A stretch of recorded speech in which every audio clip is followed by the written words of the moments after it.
And welcome back to GPVWC's inaugural event of the Le Mans 24 Hours. Ta-da! With your self-suffering host, Simon Smith. Yes, the broadcast is down, Joshua Anderson, but if you look now, it'll be back up again. Trello!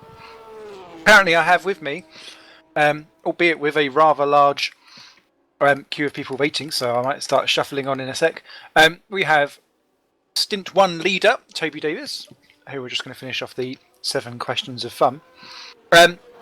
If you had a superhero name, what would it be? I don't know. Captain something. Captain Fantastic.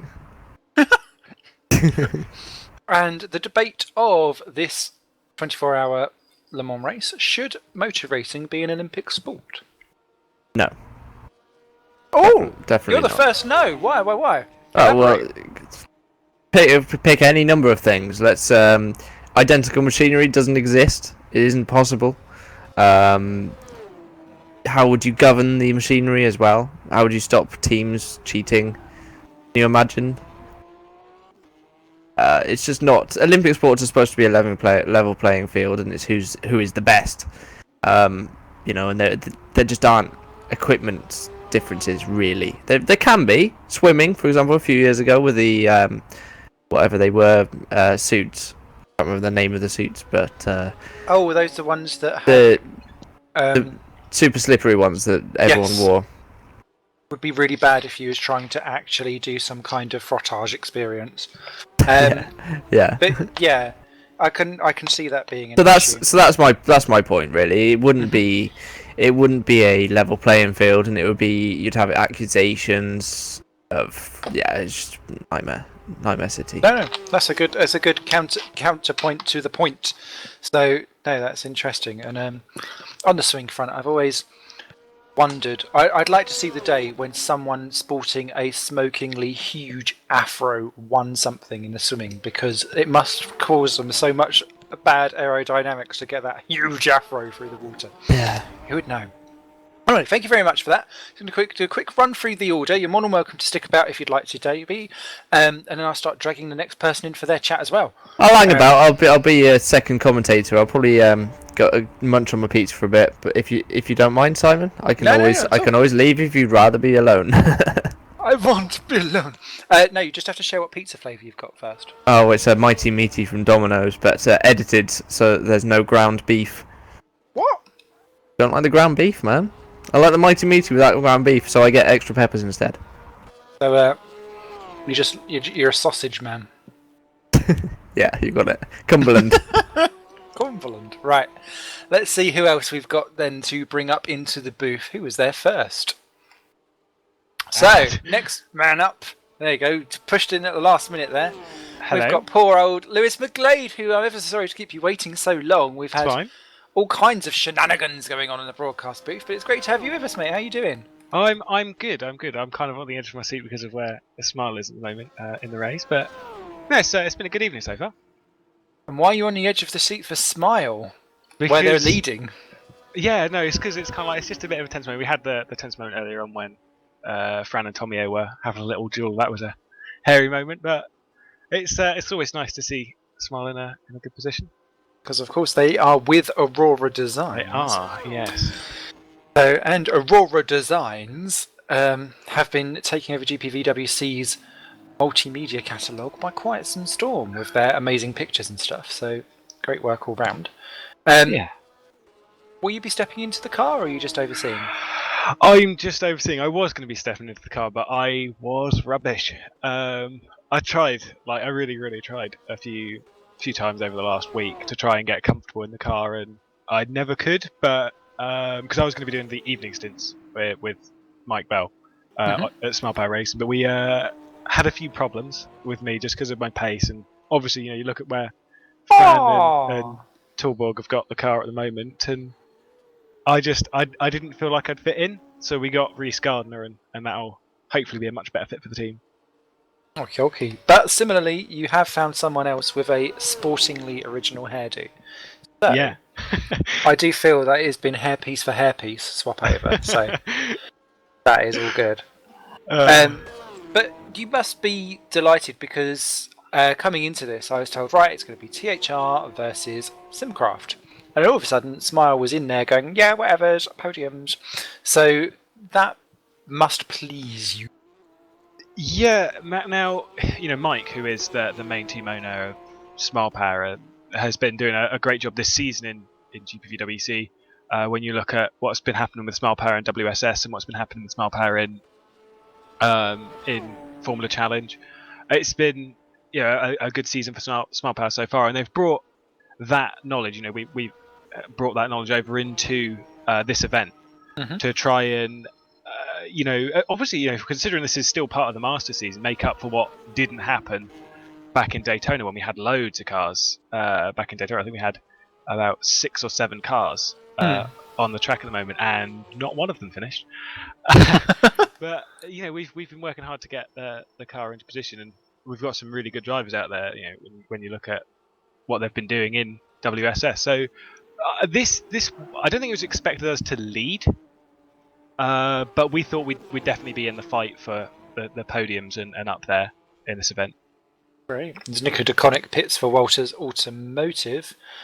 From what was the battle for 10th position with Mark Fuller, he's dropped behind that now. So that sorted that one out. But yes, I keep forgetting that this is part of a larger Masters experience, as it were. And it's not even something that I've touched on. So obviously the Masters is something where you've got all different disciplines and different drivers and so on and so forth coming together. How do you feel like you're working part of a team now, but actually next time round you'll all be battling with each other and probably pushing each other off the track in a no moment? Yeah, you could obviously, the way this whole championship works, it's a very different kind of championship experience where we started off at Daytona where it was 43 drivers who went through effectively a pre-qualifying session to get into the event. And pre-qualifying was just the qualifying, but to get into the event, it was the top 43 that got through, and we all had a bit of fun. We didn't have such a good event there, but I helped out a couple of drivers and got into a 1-2 situation with helping David Junt and Matt Richards out. But obviously after this we go to Indianapolis, which is very, very different. The event's been pushed off quite a bit for some problems, which is fine, but that's that's going to be obviously a solo driver experience. There's no driver swaps or anything like that. You're in the car, you've got 200 laps to do it. It's going to be that's going to be a very interesting one to see just the difference, because obviously I think that's the only time this championship that we're going to open wheels. There's very, very different experience than this, so you'll see different drivers taking up the top spot. It's going to be very, very odd. Great, which is what we like to see, showcasing different people and different talents and different abilities and so on and so forth. There's the gap between Fran Lopez and Tommy Oyala now up to 14.6 seconds. So it is slowly increasing, unfortunately, for Toby, who's munching his pizza, probably planning out some tactics in the background, whilst rummaging around a stuffed crust. Do you have time to play the old 7 secret squirrel things, or would you like to come back later to play that? I would come back later to play that. I'm going to hop down to the Smile Power channel in just a minute and sort out some strategy. Ooh. But I will come back and play that in the early hours of the morning. Great stuff, as Oyala nearly clouts the outside wall. So that was a bit of a scare for him. But no, it'll be good. We can have a reconvening of commentary box extraordinaireness that was earlier on in the year. Be good to have you. Yeah. All right, well, thank you for having me up here, and I will talk to you all in a bit. No problem! That was Monsieur Maglad, who is, unfortunately, for the first time in his career, not a Maglade plugin, because plugins are not recommended for an endurance race because they are a one-ticket way to disconnections. So, still orders as they were. We've got a Smile ahead of THR by 15 seconds, Enterpriser in third ahead of Drake VBM1, then FA Racing, TSA with Matt Williams still in that car, ahead of Cosmo in 7th, Mazurika Donissa in 8th, Simcrafter in 9 ahead of Woods in 10th, but Matthew Richards is into the pits for TSA, so there may be a driver change happening there with Philip Morby getting in, hopefully. 11th, Andreas Walters. Welcome to the race, Andreas. Running in his own team there, down in 11th place. 1 minute 40 off of Mark Fuller ahead, but 5 minutes clear of Marius Nicolai for Drake 2, and they're 2 minutes clear of Delta 1 as Mark Fuller pops into the pits for Woods as well, so they may be a couple of swappings overs of the old drivers too, so great to see some new names. Oh, Walters straight into the wall in 11th position. That was a silly spin, actually. I was going to say bizarre, but it was just silly. And Andreas there catching, running too wide, 3-4 wheels on the grass, and then deciding to brake on it as well. Gets away. Keeps his front bumper though, so that's all good. And the usual Walters red, white and gold livery is on its way in 11th. So, next up, I think we'll have to bring in the fearless leader, won't we? Will Panisi. I think we should. Should we? Yeah, let's do it. Let's put Will in. Is that our fearless leader in the commentary box? Beside the fearless part, there might as well be me. Oh, bless. How are you doing, Will? This is Will Panisi, everyone, the man who is our leader for GPVWC. How are you enjoying the event so far? It's a brilliant event, and as the lights are starting to come on, it's just going to make it more spectacular. I think it's the moment we're all waiting for. Definitely. I can see some of the drivers have already chosen to run with the lights. And you're right, it's around this type of time of evening as Philip Morby gets in. Welcome to the race, Philip Morby, in the Wix TSA driving car. You start to get that sense of emotion and thoughts and feelings of how big and grand Le Mans is, I suppose. I mean, yeah, it's what makes this event unique, beside all the history and obviously the technical challenges of racing for a whole day. Is seeing the cars speeding, zipping through the night, lights on. Is sort of making the images that we do end up remembering of this event. When are we going to see you behind the wheel? Whenever my plan for a Destruction Derby series takes over, and then obviously you'll be rewarded for crashing, which is my ultimate plan in the end. But no, I don't expect to be behind the driving on the steering wheel anytime soon. Damn, I was waiting for the no Nord Zone entry this time either. No, we did consider it for a while, although most of the drivers that we're normally linked with are also doing the race, but with other teams they were originally linked with for endurance racing and touring cars. So we thought it would be best for them just to stick with the teams that we're used to, and but to be honest, it's something we're still exploring, and we don't exclude entering teams for the future, because it's a brilliant event, and we want to do our part in growing it as much as we can. Great stuff. Somewhere along the line, THR's Tommy Ayala lost 13 seconds last lap, so he's now 29 seconds behind Fran Lopez and just 29 ahead of Eric Strane in the Enterprise, who's in third. Also, welcome to the race, Chris Williamson in the Woods Racing seat. Let's hope that he keeps that on the track and a little bit less out of danger than, or more out of danger than Mark Fuller had beforehand, who currently has the record for most amount of front bumpers missing on the track to date. Talking GPVWC then with you, Will, for the future. Obviously 2014, it's been going from strength to strength. We've got an amazing career ladder, which is full of a variety of options for people who really want to get up nitty and gritty at the top end, and even down to the Open Series, which started this year for people that just want to dive in and out and have some fun. Touring cars now appear to have become a staple that's heavily subscribed to and looking great as Walters and Crane! Oh, contact, sorry, between the two. Walters has spun it and then Quintin Plain just could not put the brakes on in time for the Cosmo Ultrasport car. I think it is Walters that has ended up the worst off. Plain there just getting a slight smack in the Miku car. She won't be doing the Miku after that. But Walters, yeah, limping around again. And Andreas really struggling to keep that car under control. But now crisis is averted. But coming back to my question, Will, where does GPVWC go from now? Because it's at such a good strength. Well, I guess it's always a matter of going in two directions, really. The first direction, obviously, we want to improve what we're already offering. I won't be done in a sense of false modesty. I think we're doing a good job, but there's always scope for improvement. Whether it's making stuff more professional, procedures more streamlined, decisions coming quicker. There's a lot of different aspects that we can improve and that we can sort of work on to make the experience for everybody better. And that's one commitment that we have, and it's continuously taking work.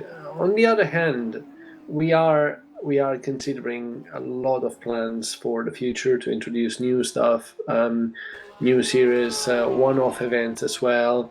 We are constantly evaluating the situation based on games we're using. Because obviously, we are aware there's plenty out there, plenty of options, and the platform we're using is dated.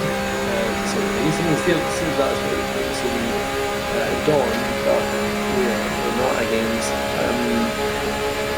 changing in principle. But obviously, those are all big decisions that require a lot of thinking, a lot of evaluating the pros and cons, and we're constantly discussing within the administration and with union members, drivers, managers, to make sure that we take the best decisions.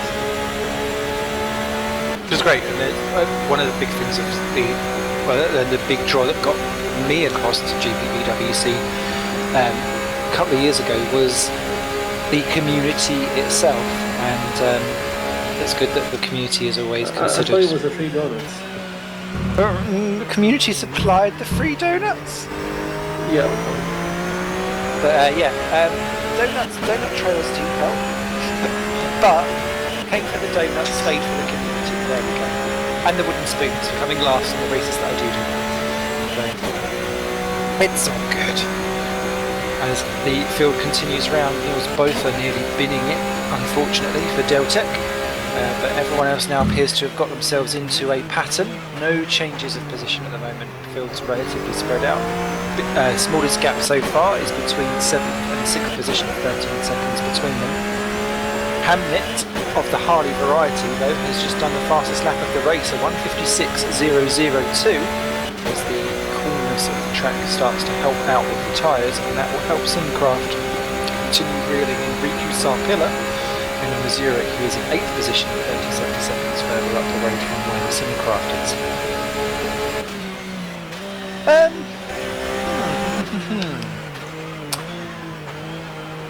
Mr. Panusi, would you like to take part in Simon's Secret Squirrel 7 Questions of Fun? I would never pass on this opportunity, really. Sounds so excited. I secretly am, although I'm slightly concerned on what might come up, really. Oh, well, everyone else has done well answering them so far, so you can survive. You'll survive, you'll be fine. There'll be nothing that will ruin any of your personal career. You'll be fine. That's good, that's confident. It is. What is your favourite track?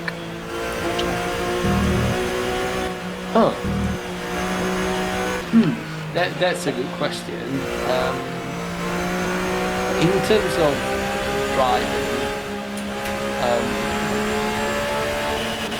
terms of driving, it's always been a fun one for me, and one in which I've done really well. relatively well compared to my absolute, skills, which are not very high. They're still Let's skills. say one of the tracks in which I crashed the least. Which isn't so bad, I suppose. If there's a wall of champions, if you've never been a champion, you can't go into it. Win. That's the only wall in which I haven't crashed. Crashed in all the others, fair enough, but not in the walls of champion. But in terms of just the atmosphere of being at the track and just the place, it has to be Monza. I grew up close to the place, and I used to go there very often. So it's a proper home track, and it's always a great experience when I'm there or when my teams are racing there. So it has to be Monza. Great stuff as Quintin Plain pops into the pits, I think, for repairs in that Cosmo after the collision with the Walters Automotive car being driven by team boss Andreas Walters. What would be then your favourite racing series? GPVWC racing series. Just in general, it could be real life or in sim racing, as Harley Hamnet pits as well. Well, I'm probably into Formula One. For all the if you say the criticism the Formula One rally gets, I love how it's still a series that involves some of the best drivers in the world, some of the best minds in the world, and the working to create the best possible car. And I think that makes it unique and fascinating. Although sometimes that the level of disparity can affect the actual on-track racing, but I like to look at the big picture, and I think Formula One is absolutely the best, which makes the Super League my favorite GPVWC series as well. Great stuff. Welcome to the race, Joshua Anderson in the Cosmo. He's just joined into the race there, and I suppose I get very, very bored that it's become massively popular to bash Formula One just because it's visible and easily bashable. But I think actually it's nowhere near as bad as what people make out, and trolls will always troll louder, I think. Hamnet, back out. I think it's important to remember that we always tend to remember fondly, years and championships from the past. I mean, we look back at the 80s as golden era of Formula One, without remembering that we had a series in which the third car on the grid was like 6 or 7 seconds off the pace from the pole sitter. And I mean, in that gap, you probably put the whole field of Formula One twice. Nowadays, it made for some interesting racing in a sense, but at the same time, you had very boring races. So obviously, you look back at something that was like 30 years ago, and it's shrouded in the fog of distance, if you want. You remember the good parts, and you forget about the parts that weren't as entertaining. And I suppose we look back to these seasons, and the battles we had, the championships between Alonso and Vettel with the same eye in a bit of time, when we've forgotten about certain aspects that we don't like. Oh, I agree. What would be your favourite racing game then? Well, I have to say, it was the original Jeff Crammond. Original Jeff Crammond F1 GP was my first Formula One game, effectively. Although I did have on the old Nintendo, I did have Nigel Mansell Formula One, which was perhaps before a lot of the current community members were even born. Yeah, I think we're aging ourselves now. Sadly, yeah. Well, my cousin, a friend, had it. Not me. I'm just 20, so come on. But no, F1 GP was the first that really gave you the impression that you were effectively going around a proper circuit. You weren't just scrolling and heading off into the horizon. It was great. It was absolutely brilliant. I remember how much I hated Phoenix. It was the first race of the season, and obviously I always started with the best intentions of doing the whole season, start to end, and I ended up racing Phoenix probably more than any other racetrack in the world. Yeah, all them barriers, 35 cars trying to get into 26 grid. Yes, I remember this well. Great stuff. Random comment. I have Nigel Mansell's Grand Prix on a ZX Spectrum, so that dates me. Favourite film? I'm not a huge cinephile. If you want, I haven't watched that. I mean, I say I haven't watched that many movies. I watch a lot of movies, but I'm not really into cinema. I do have a very soft spot for very dimensional kind of humor. If you can have me doing anything, and I will stop if the Naked Gun comes on TV or Airplane or movies like that, which again probably interests me. But hey, I'm not afraid to say. No, Leslie Nielsen, we miss you. If you could invent a flavour of crisps, what would it be? It would be extra cheesy cheese with an aftertaste of cheese, probably. I always find the cheese chips disappointing. They're nowhere near cheesy enough. Oh, that's true. I tell you what you should do if you can do some homemade ones, because I had this in the restaurant once. We had cheese and bacon fries. That was amazing. Well recommended. That sounds like something guiltily good. Yes, do it. If you was a superhero, what would your name be? Oh, it's an interesting question.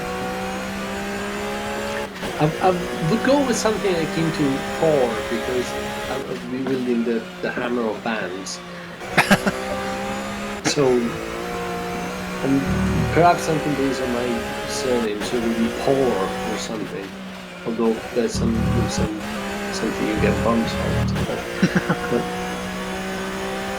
Great. There's there's not something I've given a huge deal of thoughts to. No, I know. I can imagine it not being the top thing of everything in the world, but there we go.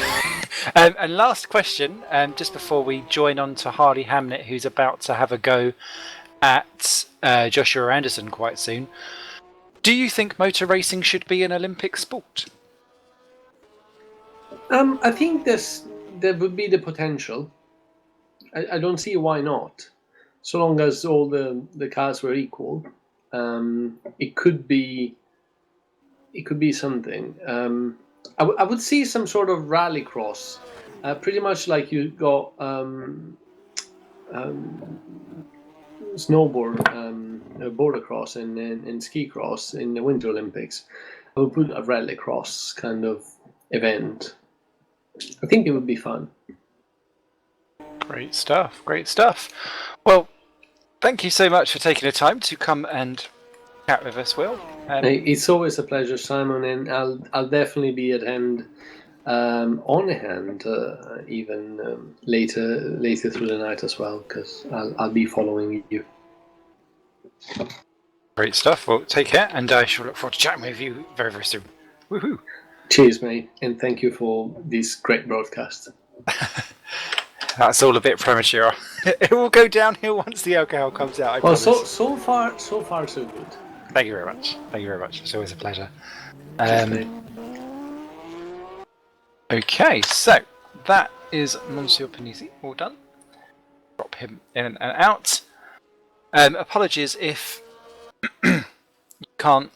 couldn't couldn't hear all of that with Will, but I'm sure the wonders that will do something with that. The onboards maybe being a wee bit too loud. Up on the front then, we've got Fran Lopez for Smile Power Car, still leading by 38 seconds from THR's Tommy Oyala. 23 seconds back, but closing in is Enterprise's Eric Strand. So that will be really, really interesting to see how that goes.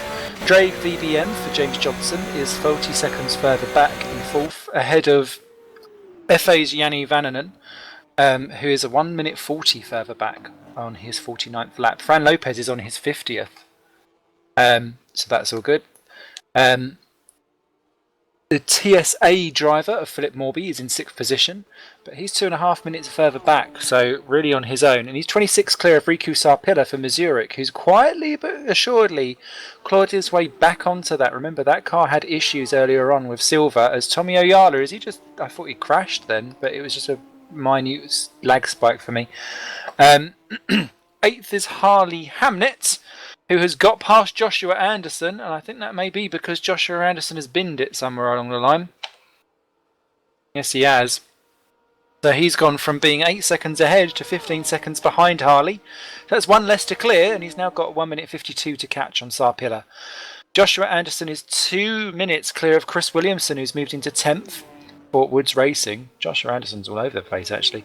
Needs to quieten that one down after his 4 minute 25 last lap. Andreas Walters is in 11th position for Walters. Sarpilla, I think, has just clouted a wall somewhere along the line. Yes, he has indeed.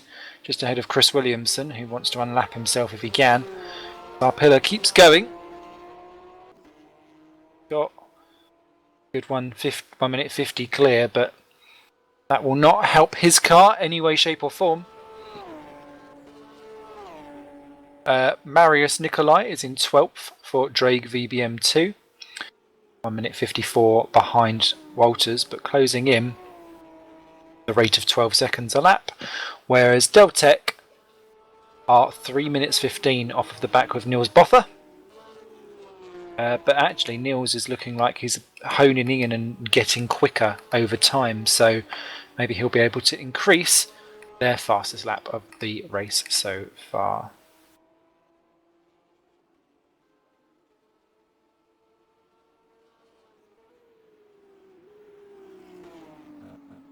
Whilst we've still got a quiet moment, let's see who's next. We've had a couple waiting for a while, haven't we, for that? Go for Calvin. Mr. Calvin, are you there, sir? Oh yeah, I'm here. You didn't sound too sure. For a second. Well, no, I was wondering why I was moved because we were having a discussion. Oh, crumbs! Sorry, you was in the waiting for. I know you've been waiting in there for quite a while. Yoinks! Yeah. So, apologies for that. Yeah. That's why you were next on the list. Never mind. So, Mr. Calvin, in fairness, actually, who was you chatting to? I was chatting with pretty much everyone there. I was especially with James and Nick, I think.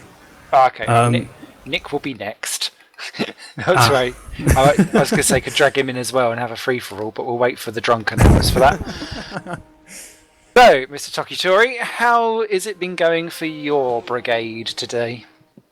Well, we're in P10, but we're chasing down the number 9 by really a lot, actually. The gap was 4 minutes when Chris began his stint, and now it's 2 minutes, I believe.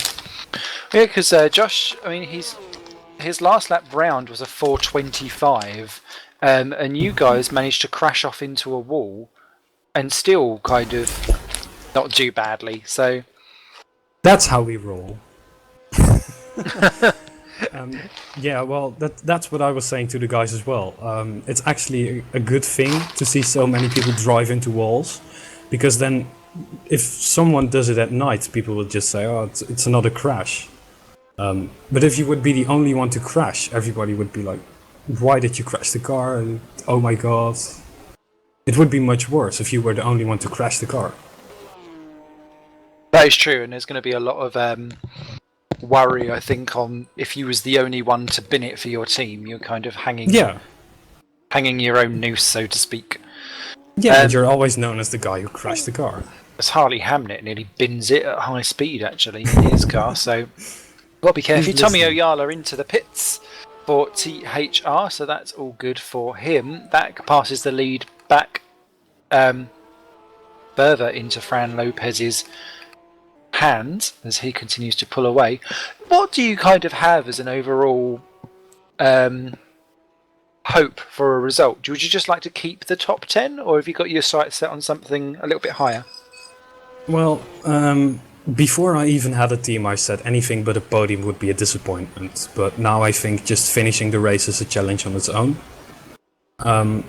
Yeah, so if we would finish the race, we would be happy, or at least I would be. And if it's possible, I would like to stay out of last position.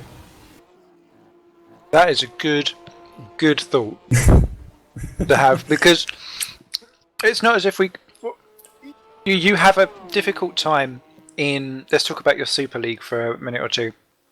You have a difficult time with that because the ST car is not the most fantastic out there, and between yourself and Mark Fuller, it does look like you're trying to drive some weird buckaroo. And you clearly have fans because Roy Schroten has just tweeted in saying, "We love you, Calvin. Driving in the night going to be fun." So you've clearly got a fan base. You're clearly trying very hard. At least here you can aim at not being last. I'm trying to, and I'm getting closer to that. The qualifying in Austria was already a great start. I believe I lost to Mark with less than a tenth of a second. And actually last race weekend at Silverstone, I out-qualified him. Because he didn't qualify, but we won't tell people that. It's just, it's a string of bad luck, and I'm sure I could make some improvements as well, but when you're already a lap down after guessing the wrong tires, then there is not really a point in continuing driving an ST car. Because you just have to move over anyway. What would you target as the first thing that you'd like to improve on your Super League shenanigans so far, so that you can build a base for getting closer to the rest of the field? The engine would be the main part, or at least the way we deal with the engine. I'm not getting above 300 kilometers an hour really often. I believe in Silverstone it was only once or something, and I saw people taking corners with 300 kilometers an hour while I was doing 260. I believe that was also the reason Nick Rowland crashed into me during qualifying. So yeah, we actually just need more speed, but that might come. Fingers crossed, fingers crossed. And how do you find, would you prefer to be driving an endurance car or an ST? I have to be honest, and I'm going to say an ST car. I have so much more experience in endurance racing, but it's not made for me, but it keeps pulling me back in. We have problems with a Deltic car. Well, that's good. Sorry, just to dive in, we've got problems with Niels Botha in the Deltec car. He is driving on the grass as if he's been in the wall. I don't know if he's lost a wheel or something, but he's limping back, not on the track. Thankfully, the pits are coming up. But he's been doing that for a good minute or so. So it's ruined it for him, sadly. That reminds me of my first race, actually. It was at the Hockenheim ring, and I crashed my car, and I tried to drive with 3 wheels, and then I got kicked from the server. Oh. 10 marks for trying, maybe 10 marks minus for then causing absolute carnage everywhere else, as Niels Botha pops into the old pits. Toby, speaking from the other side, first of all, more importantly, how was your pizza? It's still in progress. I could hear. I apologise. You caught me mid-mouthful, which is not always where you want to be, is it, Simon? Oh, I don't know. It depends with you, Toby. I'd imagine mid-mouthful wouldn't be such a bad idea after all.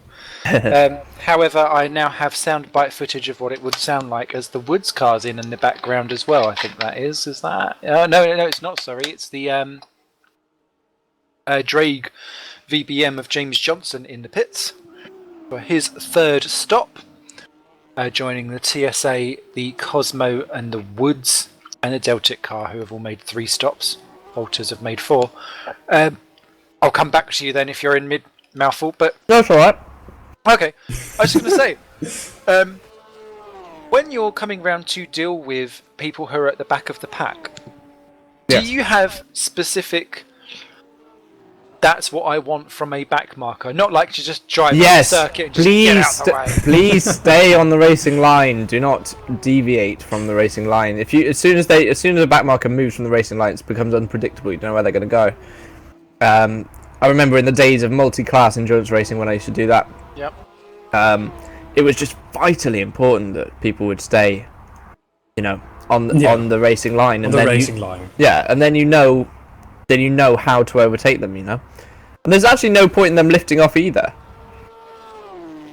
Really? Or braking. No, none at all. It's up to the person lapping them.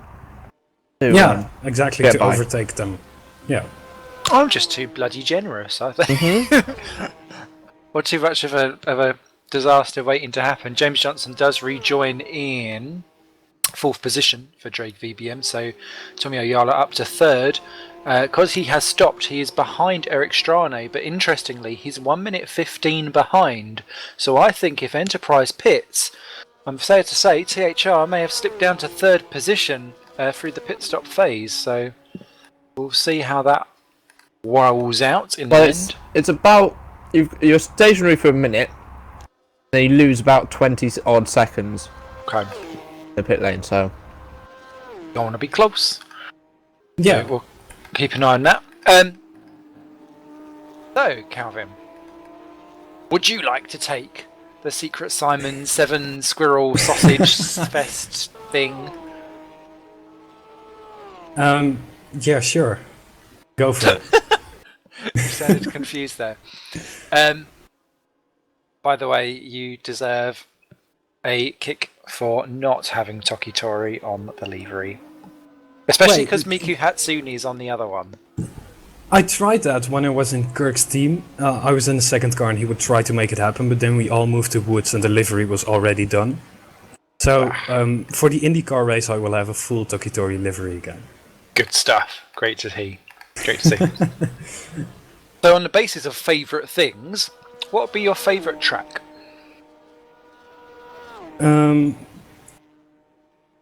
It would be the motorcycle circuit, the TT in Essen, the Dutch MotoGP race.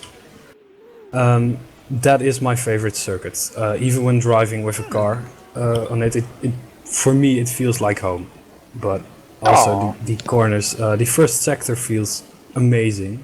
At least in simulators it does. And one other thing that really counts for me is the atmosphere around there. We were there last year and you just saw people setting stuff on fire and pissing behind police fans. But that's in a good way. Well, is there such thing as a good arsonist? I'm not sure. So, Calvin, have you been there when the supercuts are there? Not really. I was there with the MotoGP race. Oh right. Yeah, Gosh. but I mean it's a positive change of attitude compared to the uptight Formula 1 stuff. Sorry to laugh all over that. Joshua Anderson completely spun in the final chicane. Didn't hit the barrier. Then in his recovery, drove into said barrier. So good one, Josh. But it was in his rear, so he should get going. Yeah. Is he still? Did he lose any positions because of that? No, he's still where he should be. He's got 1 minute 56 over the Woods. So, but you'll have caught some time on that. Yeah. Okay. So, wondering if this may have already been answered, actually, from that conversation. Favourite racing series? You mean like virtual ones or real ones? Real one, or if you do have a virtual one, you Real. can say that as well.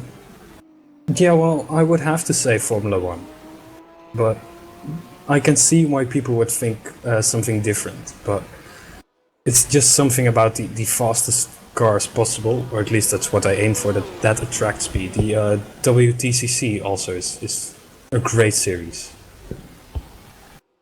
But yeah, those are absolutely my favorites. Actually, I can't remember if I asked you, Toby. Did you pick a virtual series? A virtual one I didn't, but I've completely failed to mention. Yeah, well, I completely forgot to mention BTCC. Oh yeah, I've watched some of that. Yeah, that's so aggressive. Yeah, that's the appeal. Yeah, that's the great thing. Whereas like WTCC this season's boring, but you're going to Nordschleife next season, isn't it? Yeah, but that's going to be boring for the viewers as well, I think. Maybe. It would be amazing for the drivers, but I think the gaps and the laps would be too long to be interesting for the viewers. Yeah, it's a game of how far Citroen can get ahead of everyone else at the moment. Yeah. Dull. How many laps would they even be able to do as our leader pops into the pits? I think 12 or something. Isn't it like 140k limited? Yeah, all I know is that they're going to refuel during the race. It's a one pit stop race, and I think it's like 140k, and so whatever that is. That makes a bit more sense, because I was like, surely after like 3 laps they'll be finished. But then I'm thinking BTCC, like racing lengthwise, as Yanni Vannenen's also in the pits for FA racing, and he was pitted from 5th and will stay 5th, judging by the gaps that are going on. It'll be interesting to see if Eric Strane pits this time by, and I don't think he does. No, he does not. So Eric Strane then takes the lead for Lynx Enterprise GP. Fran Lopez will get out clear of Tommy Oyala again. That will be that sorted. Favourite racing game, Calvin? Forza Horizon, really. Oh, that's a new one. Yeah, but I haven't really heard a lot of people talking about it, but I like the entire atmosphere of a festival, along with the open world driving with the Forza mechanics. It's a bit dumbed down for the casual gamers, because there are no tuning options, etc. But yeah, it's something I could really enjoy. Of course, Need for Speed Most Wanted is a really good racing game. The old version, not the new one, by the way. Mm-hmm. Great stuff. Welcome to the race, Ken Hunter for Deltec Racing Team. Great to see the South African back in sim racing again. We're a perennial back marker, along with Calvin and myself, so we have mutual friends out there. Don't worry. Favourite film? Phew.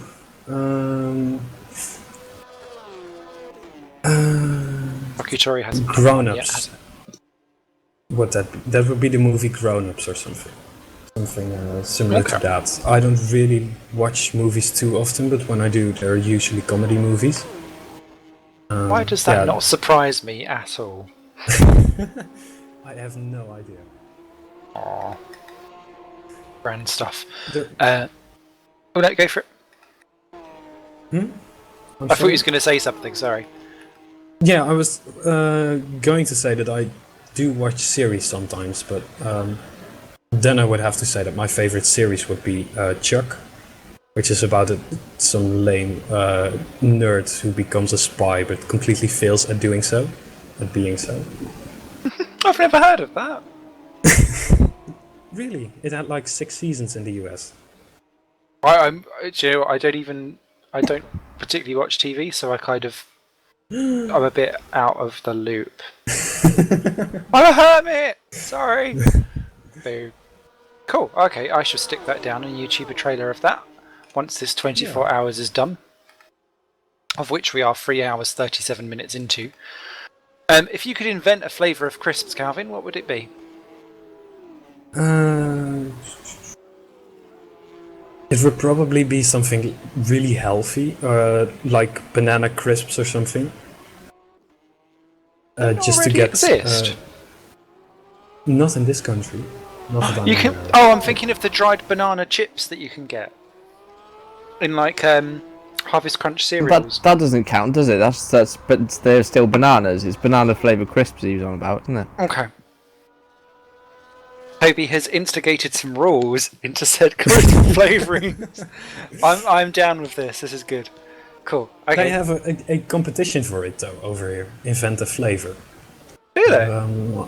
I believe it was some version of chips with a special type of sauce that won last year. That was actually quite big. Curry sauce. Something like that. It was. I believe it's a typical Dutch sauce. So. If Roy is still watching, he might know it. It's patatje joppie saus. That well-known. Yeah. That thing nobody knows about. Fabulous, fabulous. Well, I think Toby and I are down for a packet of those later. That will do. Was it potatati or something? What was it? Well, that's the name we use for the fries, actually. Oh right. Well, It's split up into two words. why? I've just Yoppie seen Soa that- says Yeah, Roy Schroten. Mike just poked me on TeamSpeak saying that. Yeah. I don't know. I will Google that at some point and be slightly disturbed, probably with the outcome.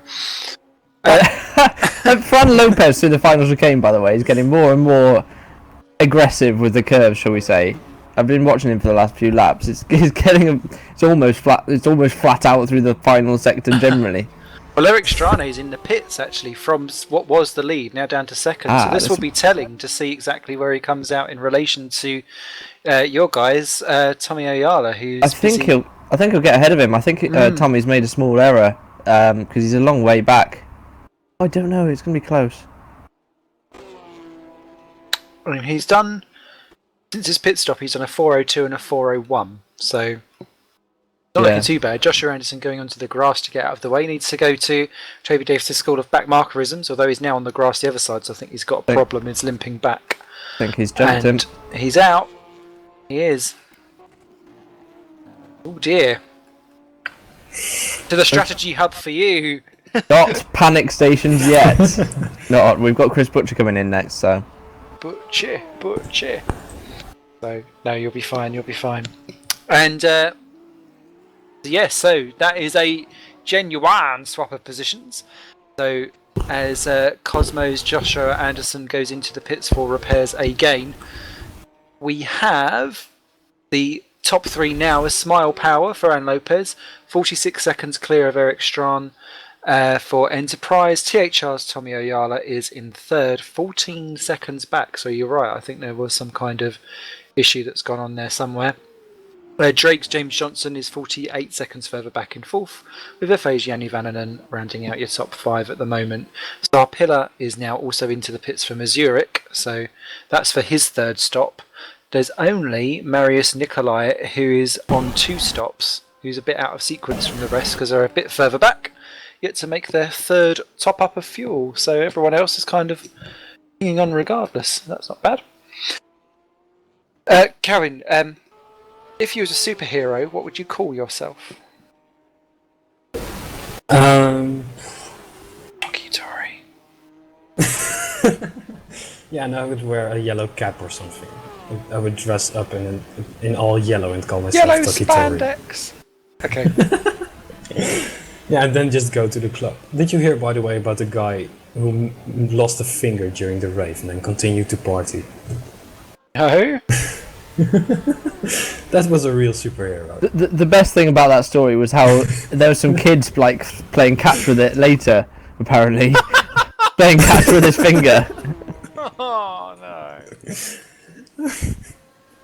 Oh dear. I wonder if you used that as like a nose picker. That must be like phantom bogey picking. That'd be really weird. Oh, You know, what would be even weirder if they found it in the club and somebody else would claim it was their finger. Yeah, it was my sixth finger. Issues. Especially if it's not even the right colour. Like, no.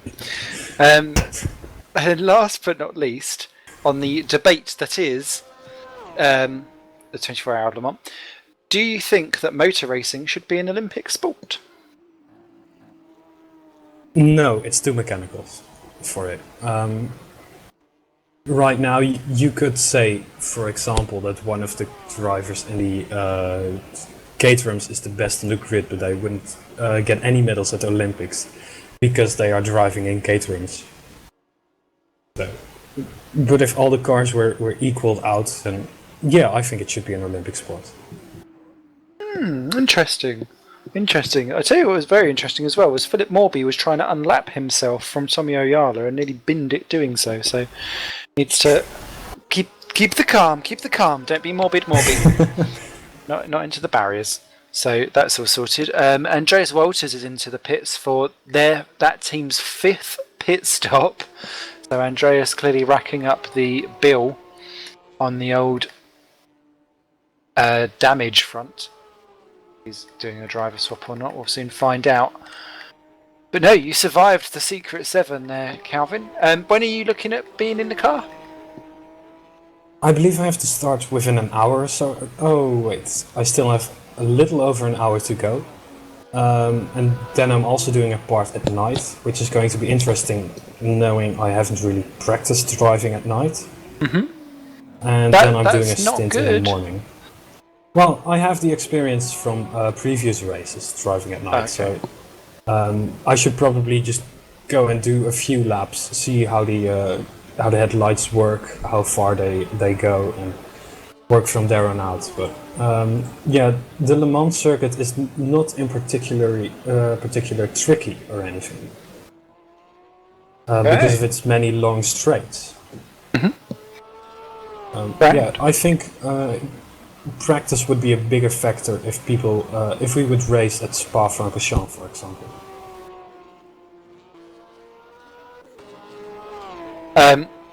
Apparently on the crisp front, Tom Vandervoort said last time spicy reggae chicken flavour won. So who knows? We're back to reggae again. Hang on, who decides that? Shit. Who is that a vote? Why was that voted the best flavour? I have no idea why that was voted the best flavour, but it actually goes by vote, I believe. I'm not 100% sure. I'm sure Tom has all the details on that. Mind you, we do it over here with Kit Kats, don't we? Remember we had all the different Kit Kat flavours, Toby? Oh mate, that was about 10 years ago now. They needed to come back. There was some really nice flavours. Is it also the case that when your flavor gets picked, you get a percent or 1% or something of the entire sales? That would be amazing. Because I believe that's the case with the flavors of chips in our country. It was something like that. So much of flavour is suggestion of colour as well. My mum used to be obsessed with that Smarties all had different flavours because they're all different colours, and it's taken her years to be convinced that the blue Smarties were not mint flavoured. Really? Mm-hmm. Whoa. Blow my mind, Simon. There we go. Does she have the same with Skittles? Yes. But they are different flavours, aren't they? But I'm not or sure. are they? Ah, my brain! They are different flavours, you can tell. Yeah. I am so lousy when it comes to candy trivia. They done an experiment where they gave everyone lots and lots of different colours of sweets, and they were all orange flavour, I think it was, or flavoured with orange or lemon, one of the two. But like, some were purple, some were green, some were red, and I was going, oh, I can really taste a strawberry in this. And they was all just injected with the same flavoury colouring of lemon, but just all colour different. So it's amazing how colour. I think they've worked out that about 60% of your taste buds is already decided by the look and the feel of what you're eating before you've even done anything with it. As Marius Nikolai Pitts. That's so superficial that we're judging food from the outside. I know. Next thing we'll do we it should with the value girlfriends it and for what boyfriends with. Exactly.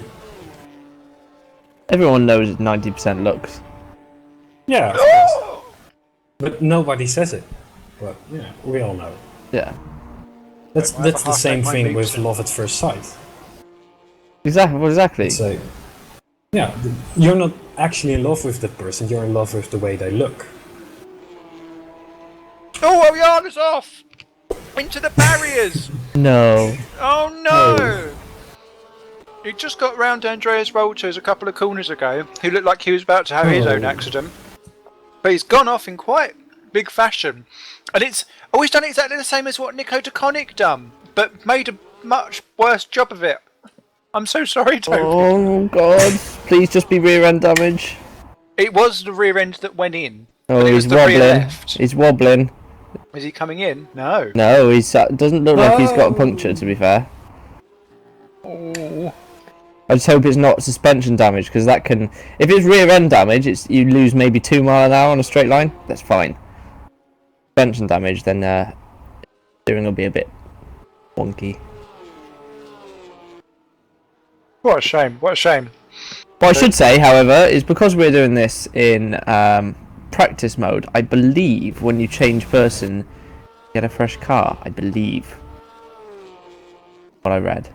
May not be the case. Maybe talking out my rear end. Simon, you know how you're... Let's move on. Simon, you know how you're asking all the questions? Have you done your own quiz yet today? No! I want to know what your favourite track is. Yeah, tell us. Before I do, got to read out Will Penice's crisp. Will Penice's tweet. All crisp flavours are submitted by Gary Lineker. He chooses. He's the royally appointed Spud Commander. That is amazeballs. What was it? Track, series? Can't remember the order. Game, film, crisp, There was hero. video game. Yes. I know what he's going to say. It Movie, would be Road Rash or something like that, wasn't it, for his favourite game? Come on, that was amazing. That was my first racing game. Road Rash needs a reboot, actually. Yeah, it does. My favourite track. Let's see what's going on. If someone had an issue. What I might do actually is... Oh, okay, I'll do mine very quickly and then we'll get Nick in because Nick's been in the waiting booth for about an hour, apparently. Poor guy. My favourite track to drive on? Ooh. I'm going to say Istanbul, I think. I love the flow of that circuit. I mean, it seemed to suit my driving relatively well because there was enough things where I could just throw the car in and hope for the best. That's fair enough. Apart from that, I will then go for Adelaide. Because that was literally 90-degree corners all the way. And I couldn't really fuck that one up too much either. Oh, sorry, swears. Yeah, so that was that. Bit controversial going for a Tilka track, though. I know. I do like the A1 ring as well. The new... What? The... yeah, obviously the updated one. Have you ever driven the Österreichring? Yeah, I do like that. For that, it's got more of a flow. Yeah. I'm all about tracks where nothing is too jarring. So, like, I quite enjoy Singapore because it's all just throwing corners at you all the way across the place. So there's no, like, really weird, jarring 1 million mile per hour bend somewhere in the middle. You've got to hold on for dear life. You know what you're getting. So that's kind of what's important to me track-wise. So that I can get into a rhythm about coming last. So that's all good. Favourite racing series? What do you? The question really should be, what do you really want to get up and watch, isn't it? Yeah. Yeah. It's more what do you have a passion for watching? Yeah. Well, I am a Formula One man through and through. I remember watching the races in the late 80s as a child with my dad on a Sunday. Bonding moment. Didn't have many. And so that kind of sticks with me. And I've very recently, in the last 2 years, got back into BTCC, which I was a massive fan of in the late 90s. Of course, with Murray Walker commentating, it was... Yeah, Alan Menu and all of those. The Super Touring days were the days, weren't they, in BTCC? Yeah. Although I do think it's back to a glory again, just because of the caliber of competition, I think, that's in there at the moment. And the fact that you can be a champion 20 years ago and still be relatively competitive now. All the granddads get wheeled out. It's not a physical championship, though, is it? It doesn't require incredible levels of fitness or anything like that. No, you just have to have a fat rear end, a fat bum that you can just whack everyone else off. You need those championships as well, in other sports as well. I've never seen a completely trained darts player, for example.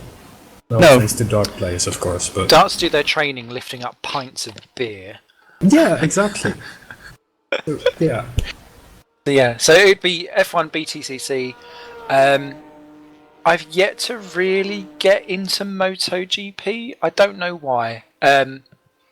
But when I do watch it, I enjoy it, but then I forget. And if NASCAR was available over here easier, then I'd be a much more of a better fan with that. Just because they try so desperately hard to not let anyone lose. Everyone has a lucky dog, and everyone does this, that, and the other, and you just think, oh, it's like a hand-me-down. It'd be the equivalent as if F1 on the last lap let everyone start again on the grid without ever being lapped, with 1 lap to go. Yeah, I'd enjoy NASCAR if it didn't feel so engineered. Where you've got caution flags on the last couple of laps and all this kind of thing. Competition caution. What the hell was that about? This season's isn't it based on who wins the most races now? Who gets in the chase? I mean, what's all that about? And the chase is a bit silly as well. If it basically, even if you've won every race up to the chase, it doesn't matter. It's just you've just got into the chase. So all of the races prior to that are basically wiped clean as long as you're in the top 10 or whatever it is. Yeah. It's all a bit confused, but yes. So NASCAR would be good if it stopped mucking about.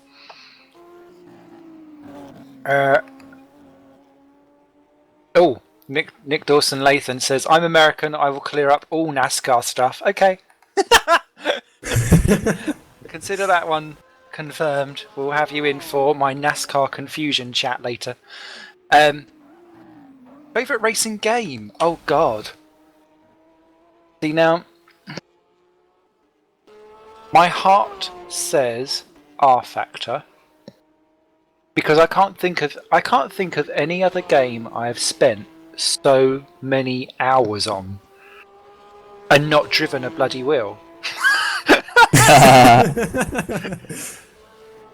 And just if I bought R Factor for like £15. Yeah, value for money. You don't get much better than that, do you? Really? Yeah. How many years have you had it for? 7? No. I think I got it in 2000. Was it 2007? Because I was league racing in 2008. So, admittedly, it took me lots of races to qualify for a race in a league, but I was having a go. McGann Trophy servers. Oh yeah. So from that side, yes, I'd say R Factor.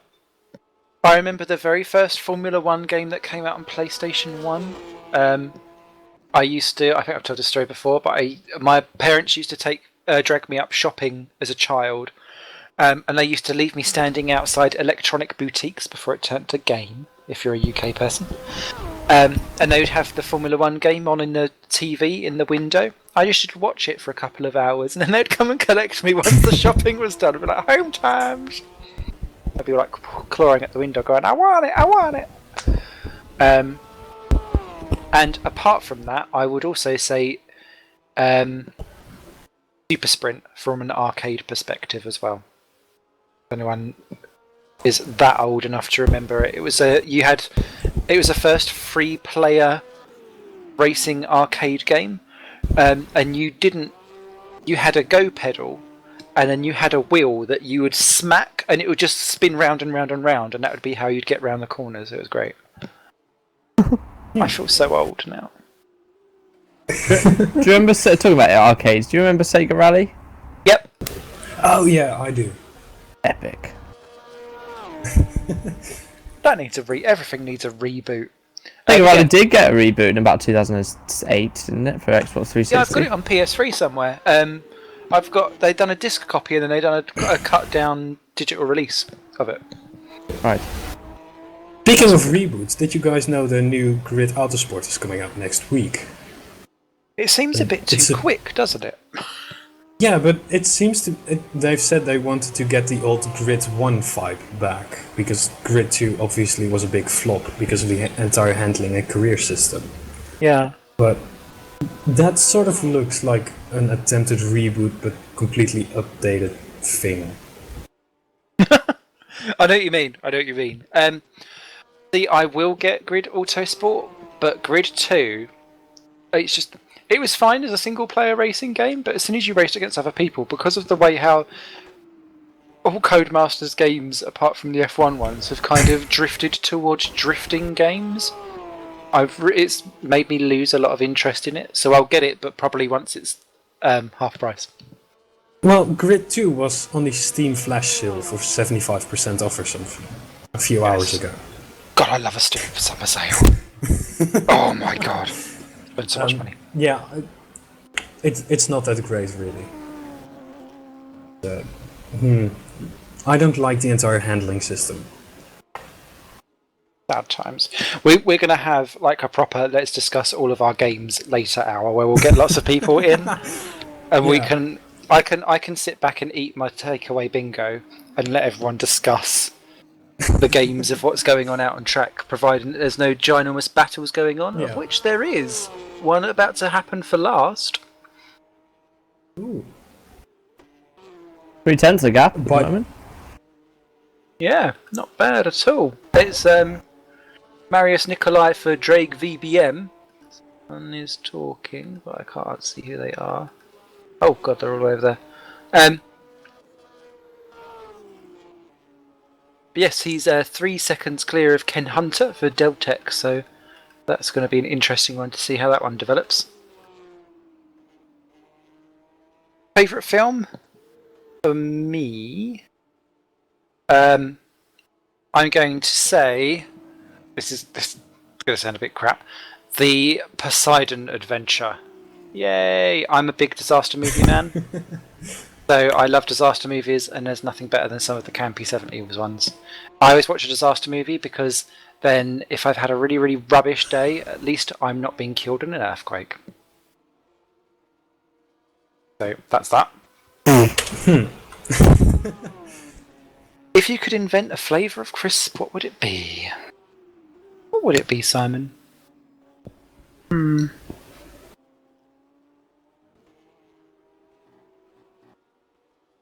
Samosa.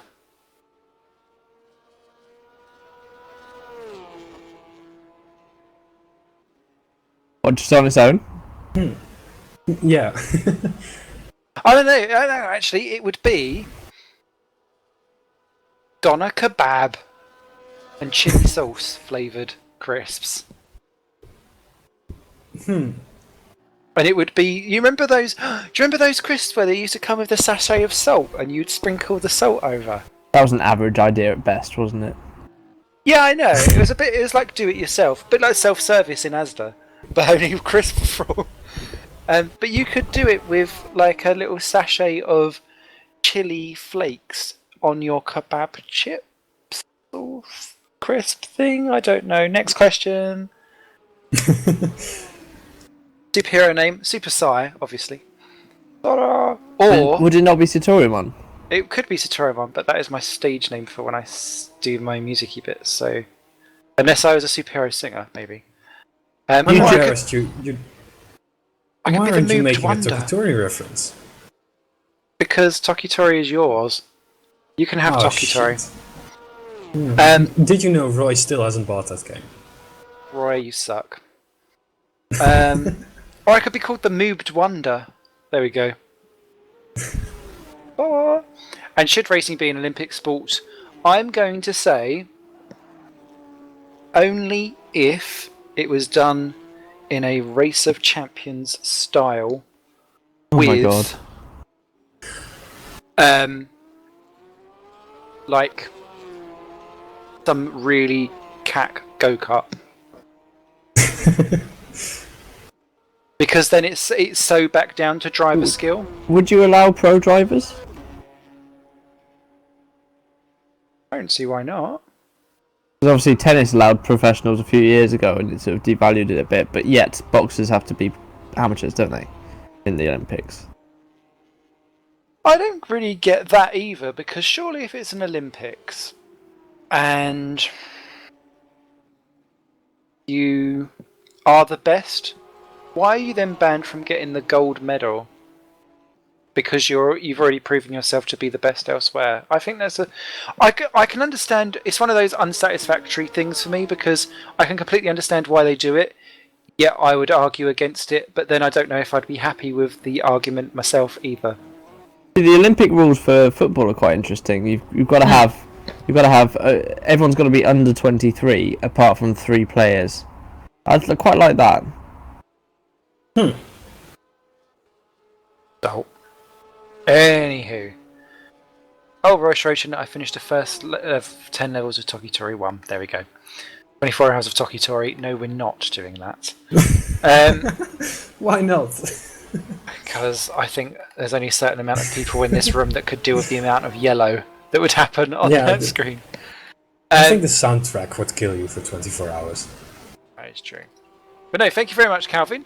I hope you enjoy, and do please pop back at a later point. But I feel so sorry for Nick Dawson-Lathan for having sat there for so long. I feel like we should get the poor guy in. Yeah, I might come back, so I'll leave them. I'll leave now, so you can talk to them. Okay, best of luck. Bye. Bye. Okay, so let's get Nick in. I feel so sorry for the poor guy. Just whilst there's no battles going on. The man who has had... I tell you what, talking of a 24-hour endurance race, we might have just left you in that waiting to chat room for 24 hours and seen you win the race. Poor Nick. Welcome to the chat room, Nick Dawson-Lathan, who is making his GPVWC debut here today, I believe.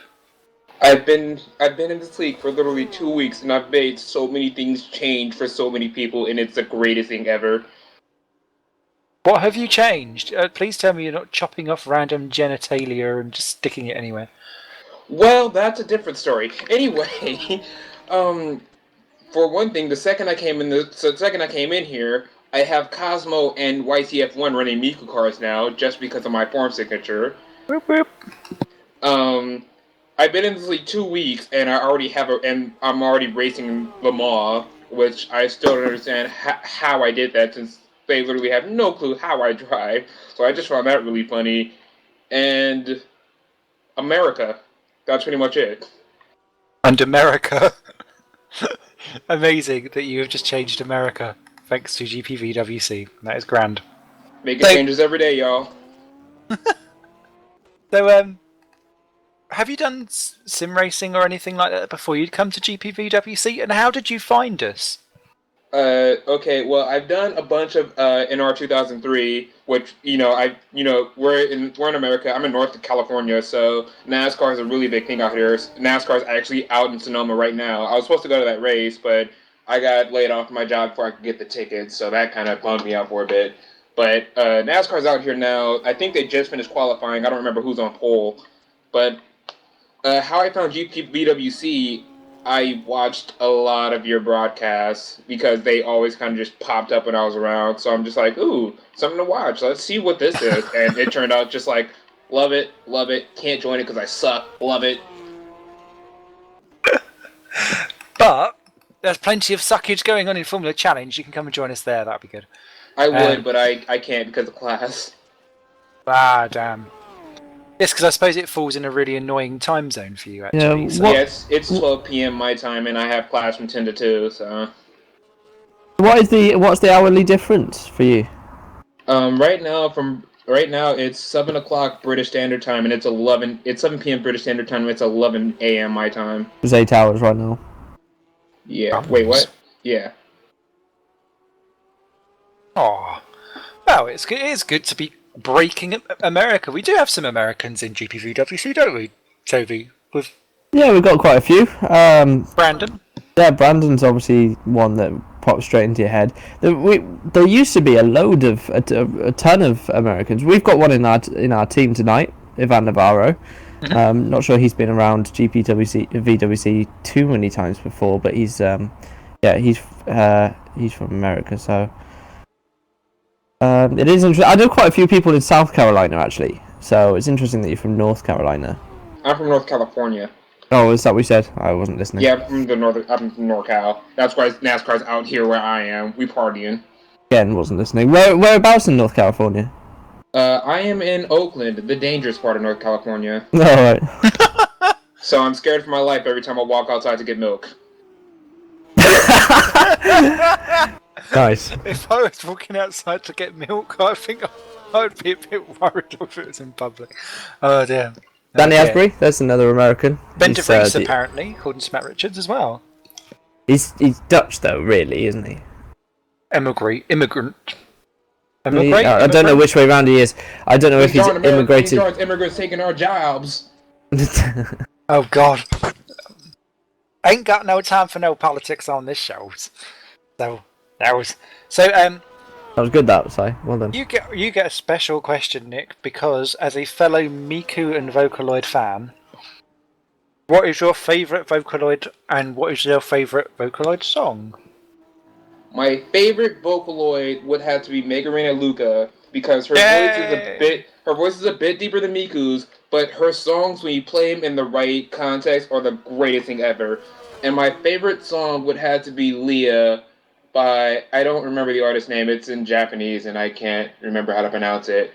But Leah and its Screamo version is the greatest thing since sliced bread. That is a good song, actually. I will vouch for that. I have the Screamo version, and you should probably hear it. So I will send it to everybody when we're done with this broadcast. When we're done, I think that will be joy to the world. Will be like that. I know a few people that are Vocaloid fans. David Young. That'll be the next one that you'll find out. So, bear with me a second. Toby, could you take over for a second? Food in the mouth? No, someone at the door. Oh, bloody hell. Soon to be food in the mouth. So, I don't pay for pimps. I'm sorry. don't encourage him because he will go on and on. We ought to do a quick roundup of where everyone is really right now. Obviously, you've still got Enterprise is still battling away hard with the Smile Power, trying to get the gap down with Stran, lapping reasonably well, but actually Fran Lopez is still the quickest man on track, and by some margin actually. He's over 3 seconds a lap quicker than anyone else right now. James Johnson's been in the car since the start, I believe, and he's doing a good job for Dragon 4th, just behind the THR car by 31 seconds. Janne Vannanen is in 5th place for FA. TSA, Cameron Brewster's now in that car, and he is almost a lap down on Vannanen, so he's running in 6th place for TSA. Mazurik Adonis have teamed up, and they've got Riku Sapila in the car.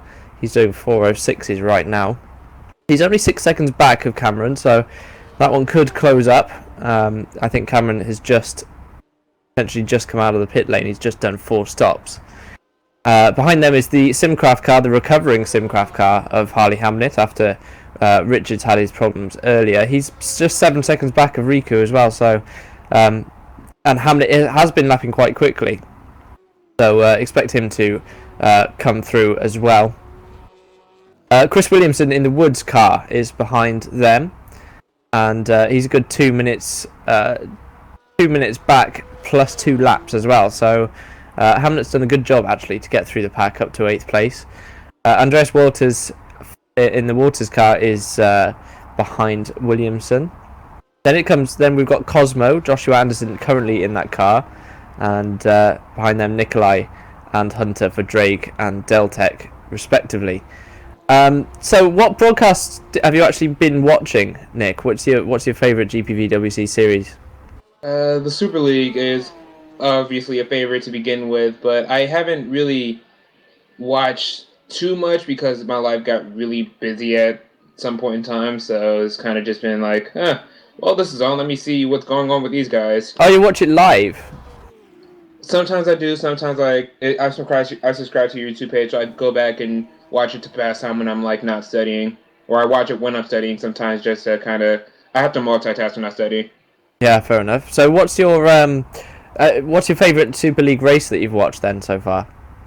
I can't remember off the top of my head right now. I wish I could, but I haven't been able to watch anything lately because I've been on the Le Mans binge because I was really upset that Toyota lost, but I was kind of happy that the good Audi won. Yes, the good Audi is the number 2. That's the only Audi I will care about until either Lauder or Alina gets out of that car.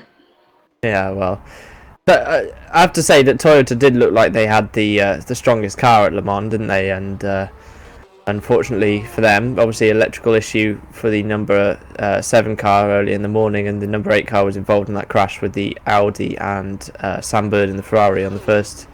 It was about 4 hours in, wasn't it, or something? So somewhere around there. Yeah,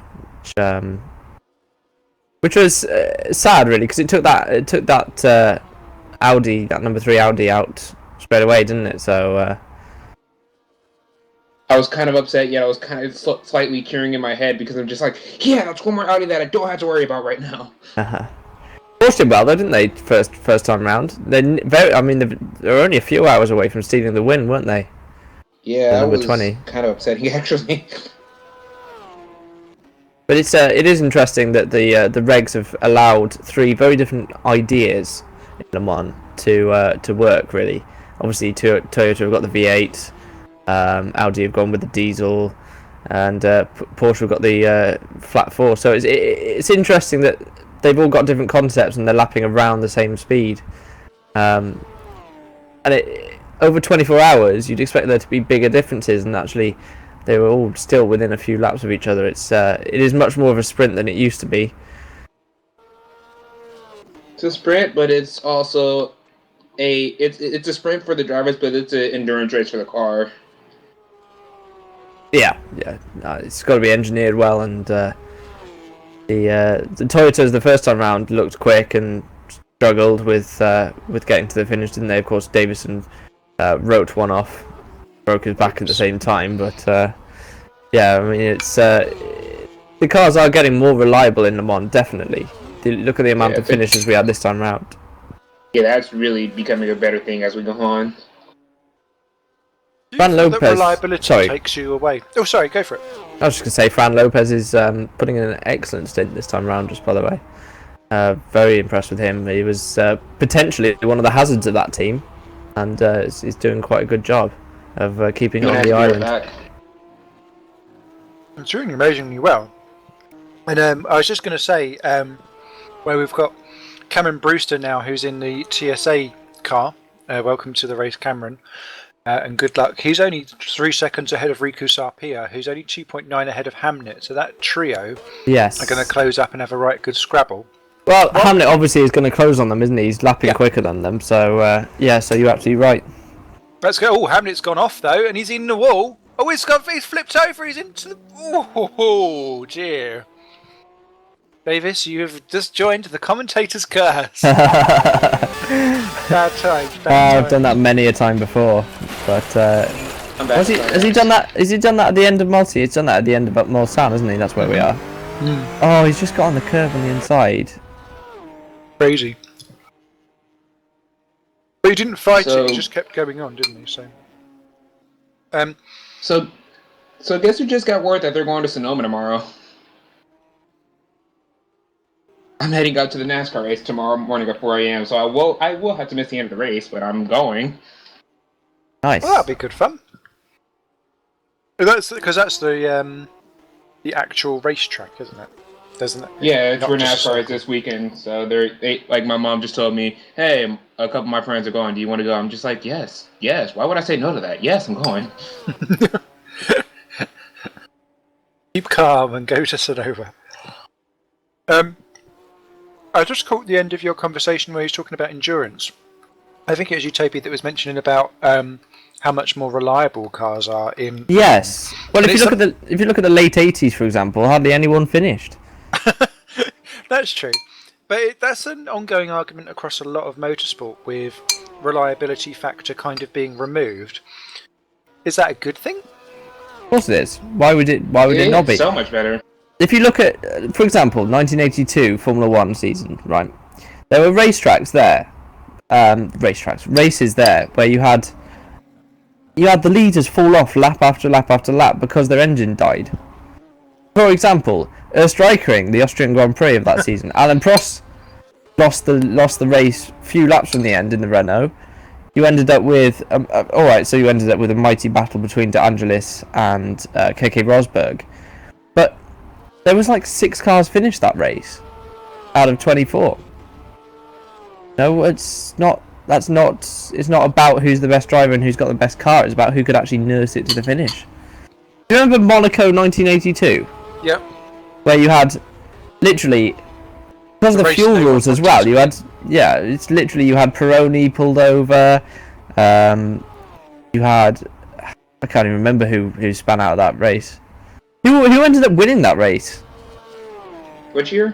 Was it not 82 Monaco Grand Prix? It was someone who'd had an issue and then come back. I remember that. Yeah, was it Williams of Reutemann? Was he I'm in checking Williams? right now. Can't remember. Get myself It confused. was Ricardo Crazy. Patrese. and the Brabham Ford. Yeah, there you go. Yeah, Peroni, Cesaris. Or to Crasheris, rather. Yeah. Yeah, only 5. Oh, well, 6 scored, but only 5 actually kind of finished. Although there was a few further laps down that were still going. Whereas in Monaco 96, when 3 crossed the line. Yeah, that's that was interesting, wasn't it? Where you had actually, Coulthard could have won that race in '96. Yeah, it seems strange that a McLaren finished behind a Ligier. Go Ollie P! One of my favourite drivers of all time, only because I found his surname funny, and then I actually quite liked the guy once I bothered to research him afterwards. There we go. Just to drive on with some stuff, just because I want to make sure that things remain nice and clear, because we've got a constant run of people wanting to come in and chat. Nick, will you be about later, or would you like to have some mini quiz done now, or? Yeah, let's do the mini quiz now because I have to start driving at. At 9 o'clock British. I have to leave, and then I start driving at 1 a.m. your time. Okay. So, what would be your favourite track then of all time? My favorite track of all time, Suzuka Circuit. I love the track. It's so fun to drive on, and I pray that I watch the Paca 1000 every year. Great stuff. As Harley Hamnet now 1.8 behind Sarpilla. So I'll keep a beady eye on that battle whilst we ask. So apologies if we cut over you. As Sarpilla goes off, as I say that, and that's going to allow Hamnet to go through if he gets just enough momentum, and indeed he does. Harley Hamnet takes then 8th position overall, and 7th position overall, and Riku Sarpilla now goes down to 8th for Mazurik. 5.4 seconds up the road for Hamnet is Cameron Brewster, so that'll be his next target. Question number 2. What would be your favourite racing series of all time? Although I think we can guess this. Go ahead and take the guess. I want to see what you come up with. NASCAR? No. It's Super GT. Super Japanese GT, one. Yeah, that's where the Paca 1000 is. But Super GT. It's so fun to watch because it's almost like there were really no rules against driver conduct. Like if you see a race, you'll see people blocking to almost to a point where they're going to hit the pit wall, and then it's just like it's so exciting.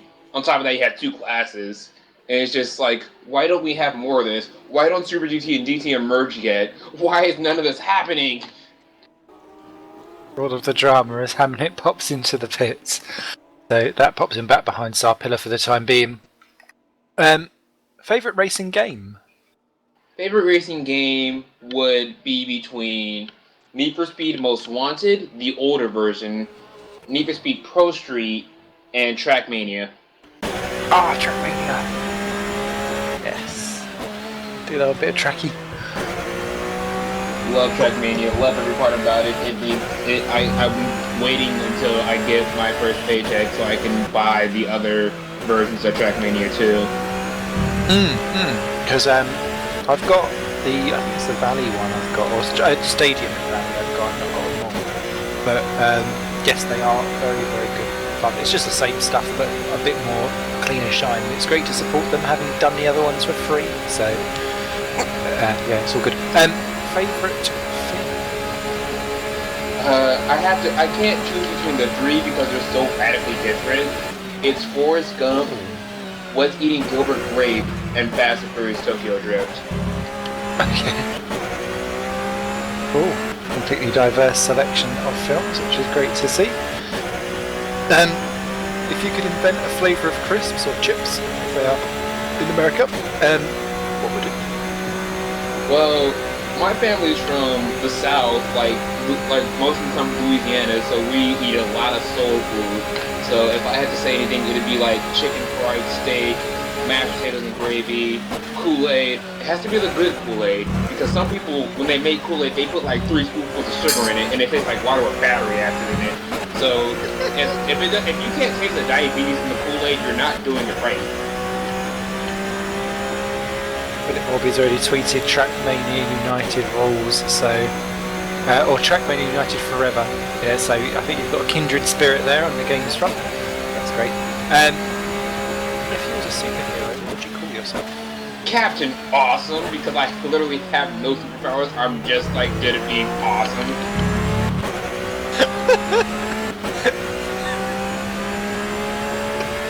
Can I interrupt? I believe that name's taken by me. No. I did the quiz No. first. No, I'm better than you. It's my name now. I trump all. You was fantastic. Oh no, you're wrong. Yeah, you're right. I was Captain.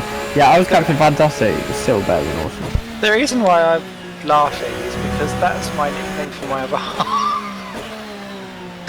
He's Captain Awesome, I'm Super Saiyan.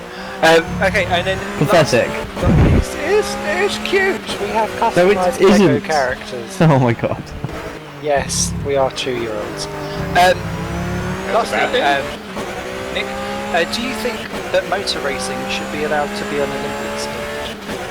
It should be like motocross, where they have literally their own race of nations instead of it being an Olympic sport. Like when motocross does it, they have 3 riders from every nation. Like you get Dungey, Stewart, and somebody else from America, and then like 3 random Italian riders. But if you're gonna do it, you have to have all the cars to the exact same specs. You can change the setup, that's completely up to you. But the gear ratios and the way the suspension is, you can just kind of change how you want the car to drive. That's pretty much the only thing you change. Other than that, everything else needs to be exactly the same. At that point, yeah, you can make an Olympic sport. The way you could level it is to have a pool of cars that everyone has to drive each one, and maybe there's a combined time or something like that. That'd be more like a decathlon time trial thing. That'd probably make more sense. I can tell Cameron Brewster you can take more curves with advantage gains. Oh. Yes. Dear. Great. So, Nick, thank you very much for coming to say hello and welcome to GPVWC. I hope you enjoy your time here, and it's a lengthy stay. And if you need me back, I'll always be back because I love commentating for whatever reason. Fabulous. So well, we might get you back at a later time, but I have got some people waiting, so we shall do a swapsy on out. Right, Cheers, Nick, and good luck with your stim. Thank you.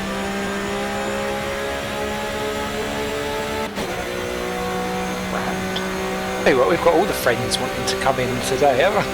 Oh my god. Are they the special friends that are all united? Special. Aww. Did you hear about my interaction with a special person the other day? Oh no. Why did you say Actually, this special was- person in that voice? Because it was a special person.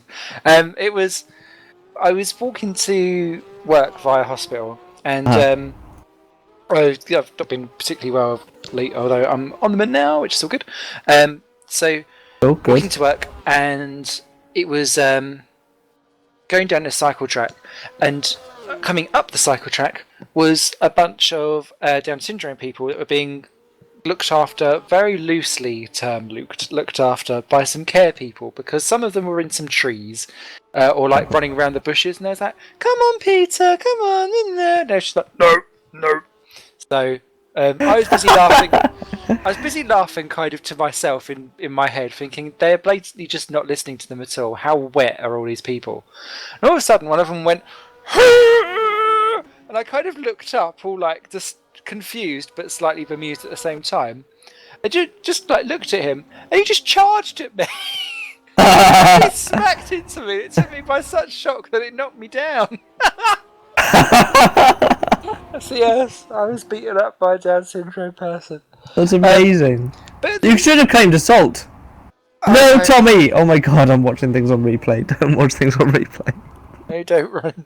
I'm so sorry. Not with your own driver freaking out either. Don't do it. Don't do it.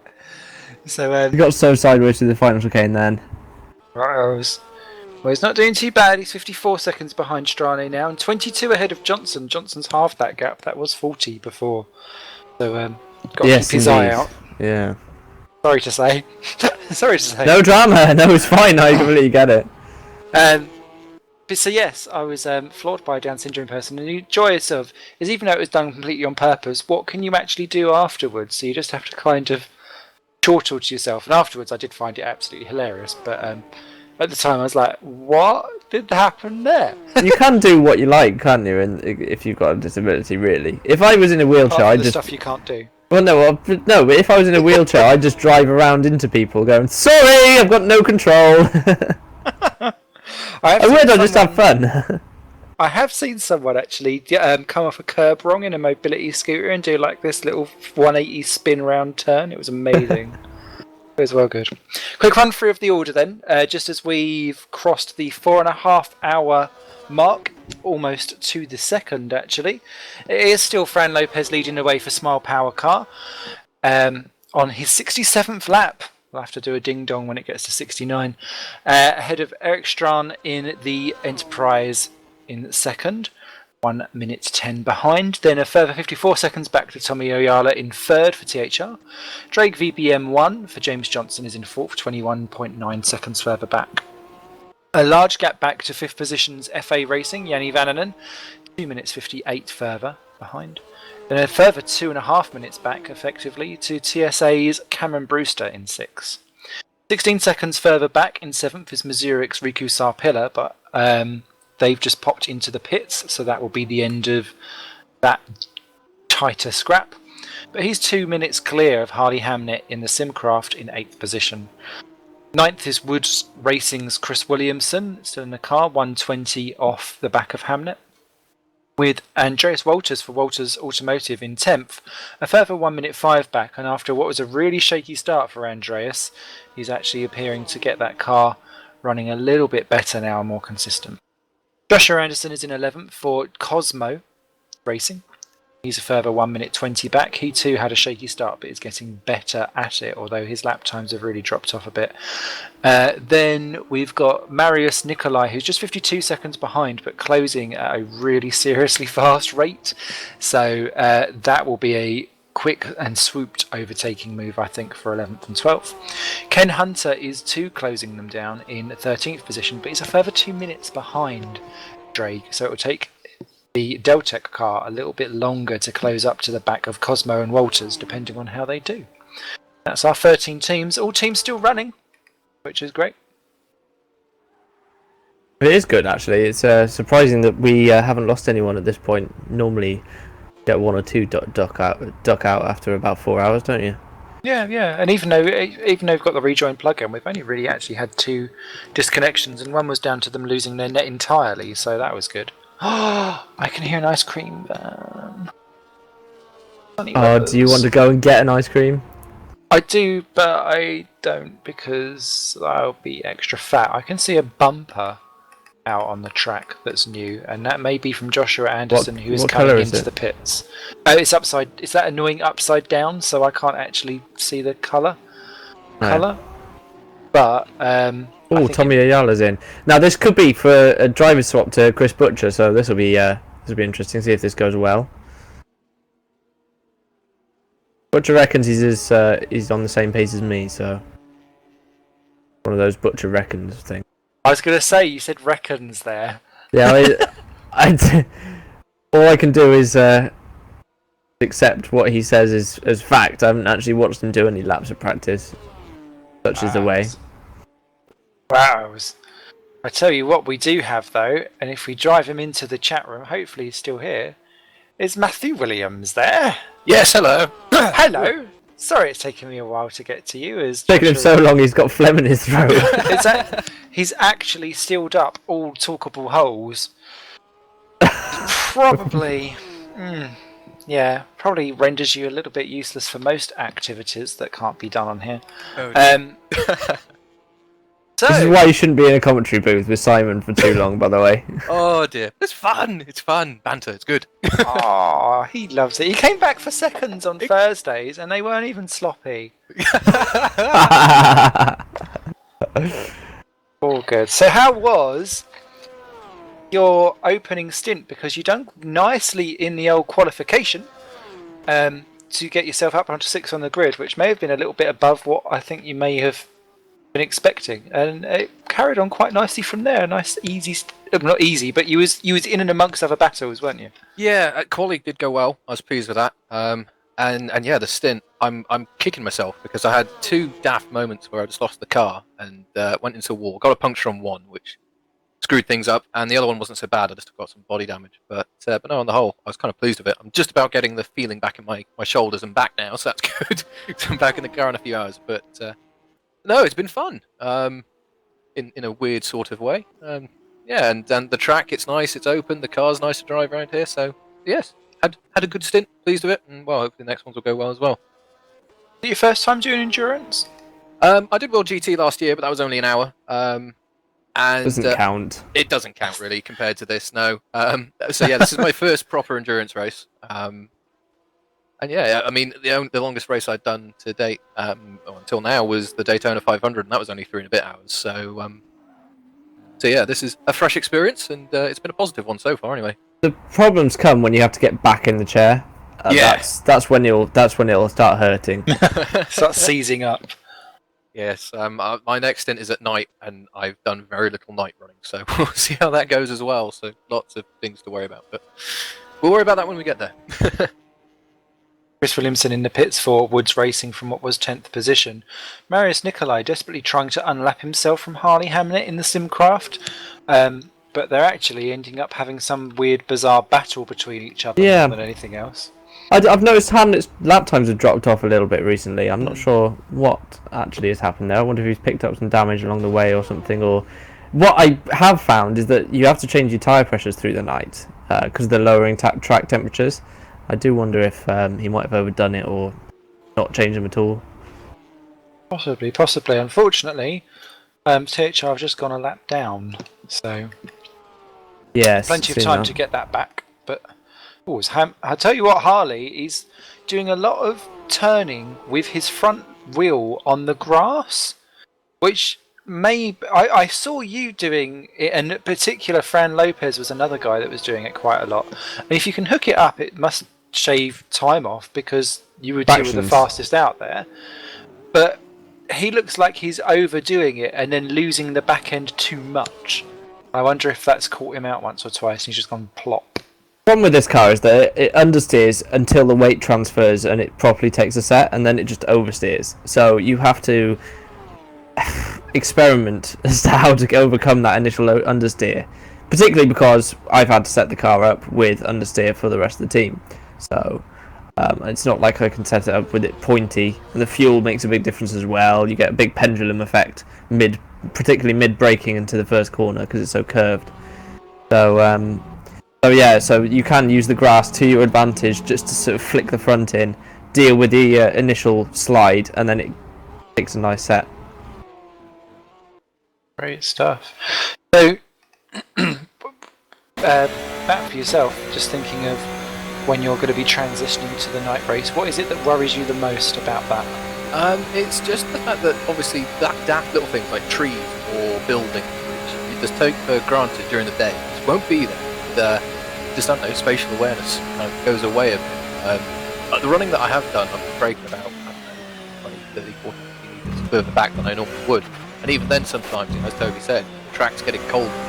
And you just don't get the grip, the response that you perhaps expect. And if you've been doing a lot of running during the day, as I've been doing practice and the stints I've done so far, it's just that little difference which you're perhaps not expecting, and then you can get yourself all crossed up. But it can just cause drama. So I'm going to plan to try and take it a little gentle and build up from there, really. Build up the speed, see how it goes.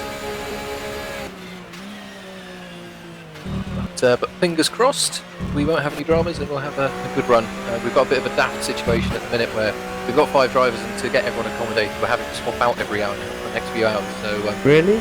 Yeah, just the maths didn't work out properly, unfortunately. We've got 5 of us at like an hour and 20 something. Oh, you're literally making sure everyone's doing exactly the same amount of it. Not quite. We've got 5 of us doing 5 hours and 1 of us doing 4 hours. Yeah, that's what we've got. Yeah, and we'd hope to perhaps get it down so everyone had a go. Everyone had the same amount of time in the car, but as things have gone, it hasn't quite worked out that way. But oh well, we've got something sorted. We have a spreadsheet. We were organised. We've got a spreadsheet together. Oh my god! Wait till you see ours. Oh blimey! The 5-page spreadsheet. Oh crikey! No, we had a joke at the time when we were putting it together. Oh, this is hard. Oh, this is going to be no use. It's actually been quite useful. Yeah, you'll be surprised. Prep work is actually the most important thing in sim racing. A lot of the time, you've got to do enough laps practice and know how the pit lane entry and exit procedures work, and when the lights are likely to change to green. It all makes a big difference. Oh sure. But they're all little differences that you have to add up, you know. Oh, definitely. Yeah, my approach is still very much right. Let's do some laps. See what happens. Well, at least you actually do some laps. Some people don't even do that much practice, do they? So. Yeah, time is a factor. Whoop. What gets on to these infamous spreadsheets that are so many pages long? What are the kind of... you don't have to go into details, obviously, because each team will want to heavily guard their secrets, as Ken Hunter's in Fideltic for a stop. But what kind of vague things would you want to share between the team? For us, it was literally just timings, and then we started to do daft things like legends and putting people's nicknames in, and God only knows what else. So it kind of went downhill from there, but we've got a rough idea of when people are meant to be in the car and when they're meant to be. And we were trying to do some funky stuff with the tyres and everything else, but as we found that basically it was a bit marginal on trying to basically just do the rears and trying to get 2 stints out of the front. So yeah, we just keeping track of that kind of stuff. And yeah, it's a new experience for us, but so far it has been pretty useful. So. Yeah, you can save. It's 15 seconds you save if you don't change the front, for example. Yeah, and we're just, I think the tests we did, we were like 55-56% left on the fronts, so it's just in that kind of range. Well, you could do it, but you might risk a puncture or whatever. So. Yeah. So not to take the risk, I'll take the 15-second hit. So, but yeah, but you know, to each his own, I guess. Ours includes things like optimum tyre pressures for different track temperatures and average lap times based on different times of the night and all sorts of nonsense. And at the end of it, it comes out with equals total equals win. Oh dear. No, we've got nothing like that. I think the most technical thing we've got is the target number of laps we all want to try and complete. And as things have gone so far, I don't think anyone's hit their target yet. So I joke, but Ivan's put the spreadsheet together. He's done a very good job, and there's a lot of useful information on there. So yeah. No, it's been a useful thing to have. So hopefully, as we go through the night, we'll get things sorted. And we've even planned when everyone's sleeping, ideally, so we've got backup people if needed. And yeah, we found we've got this kind of weird issue. We've got Thomas Hinds, who's a new guy to GPV. He raced in WSS back in Silverstone. I think that was his first race here. And we found that he's got some odd issue when we do the driver swaps. We might need people to be hanging around, and God only knows what else. We'll see. But What sort of issues does he get? apparently, it's similar to Harley that like the driver swap will occur, but R-Factor crashes out or something. I don't know quite exactly what happens, but obviously that's not ideal. Usually cured by the full processor option. If you right-click the R-Factor exe, you can set affinity, and that means you can select all of the processors. Ooh. Usually cures it. All right, I will pass that on. I'll have to take a cheeky note of that. See what that does. Or you can create a shortcut from rfactor.exe, and in the properties of that shortcut, you could put after the target shortcut, put plus full proc, and it should enable all the processes automatically then. Awesome, thank you for that. That's good to know. So hopefully we won't have dramas now. We'll see. All of the secrets coming out now. Welcome to the race. A couple of drivers, actually, just whilst we were chatting away. We've got Morten Bernenson and Chris Butcher actually on the same piece of tarmac together as Bernenson goes a lap down. But Chris Butcher in the THR, we'll soon see whether he does have Toby's pace or not. And Morten getting into the car. Roy Schroten taking lots of screenshots of leading up to driver changes and putting them on Twitter, almost as if he's preempting some kind of disaster. So thankfully it didn't happen. And both are out there on track, as is Mike Schroten in the Mazurek Adonis. So welcome to the race there for the first of the Schroten brothers. Are they actually a lap apart? Oh, they are battling for position. They're battling for position, that was, aren't they? Butcher going back through. It's yeah. I think Johnson, because we're a few laps out of schedule actually, so that Drake car will be in the pits very shortly. But well, unless we lost a lot of time with Yala in the car. You've lost a lot of time. That is a battle for position, and that was Chris Butcher taking third position away from Morten Bernenson there. So apologies. That was Butcher getting back up into the podium slot, and Bernenson dropping down. So I don't know where 20 seconds was lost somewhere, but they have been in and swapped along with you guys. So Drama Llamas. Yanni Vannonen's in from 5th position. So that lets this little battle commence, and we'll see how Morten does to try and keep up with Butcher if he can. Similarly, there's a battle for 10th and 11th going on. Chris Williamson is being absolutely caught hand over fist by Marius Nikolai for Drake VBM2. And that will see itself kind of sort itself out within the next lap and a half, to be fair.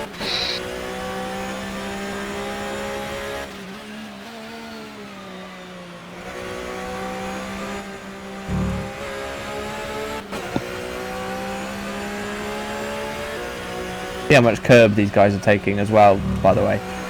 Ferguson, particularly through the first sector, then was using all of the available track and a little bit more, and maximising the track's limits over 24 hours. If it saves you 2-3 tenths per lap, you're doing 300 laps. It can be quite a lot. Yeah, I mean that's one thing I noticed actually when I started practicing is just how much of the tarmac you can kind of get away with running onto. Just keep those two wheels on the curbs, and you can save yourself some significant time. I think you save yourself a second just in changing lines and things. So. Final sector is the big one through the final chicane. It feels like cheating, but it's not because of the way GPVWC regulations are written. So there comes Nikolai and Williamson then for 10th and 11th position, and through goes the Drake on the woods. I wonder if Chris will even attempt anything.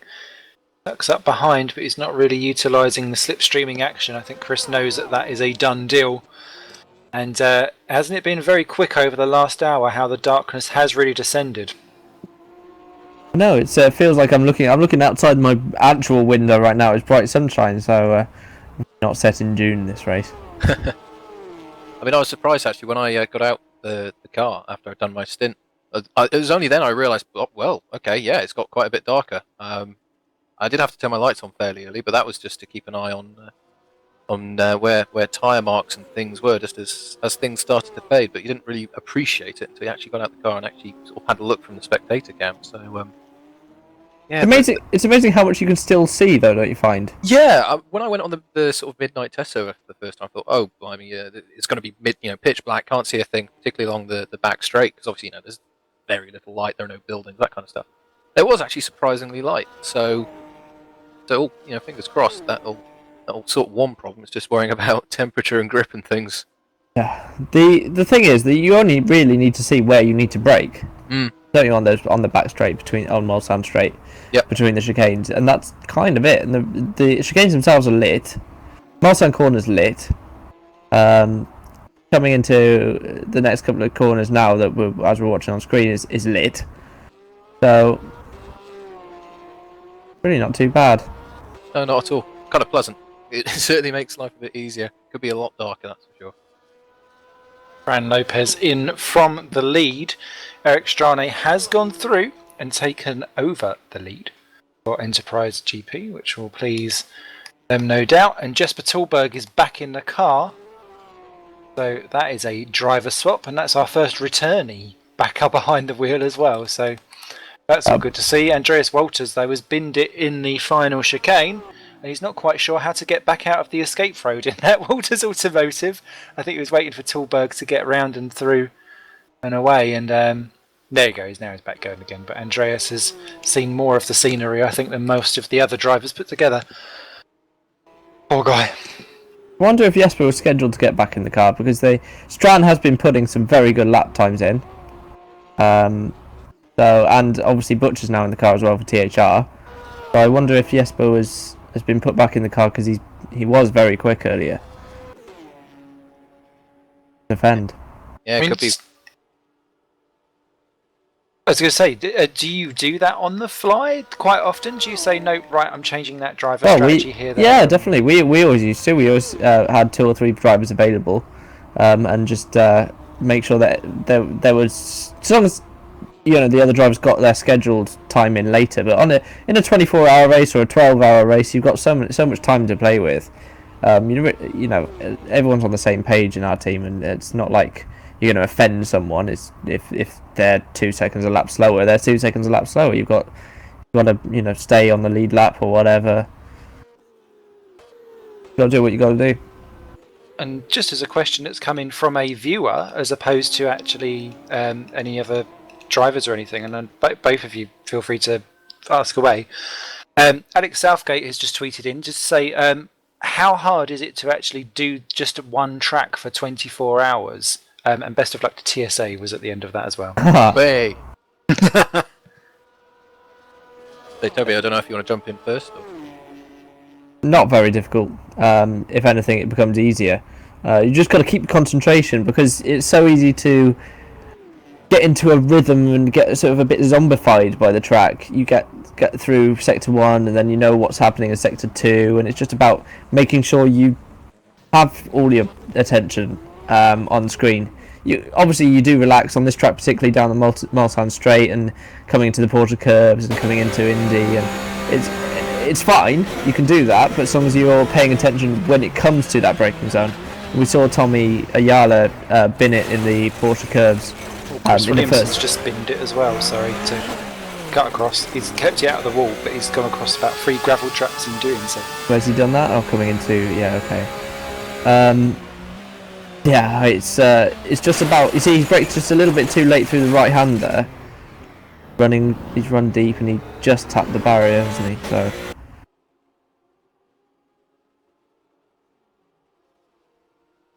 Yeah, but as long as you keep your concentration into the corners where there are braking zones and where the light is dim, it's actually you should just be able to continue, and should just be able to actually get better at the track as it goes on.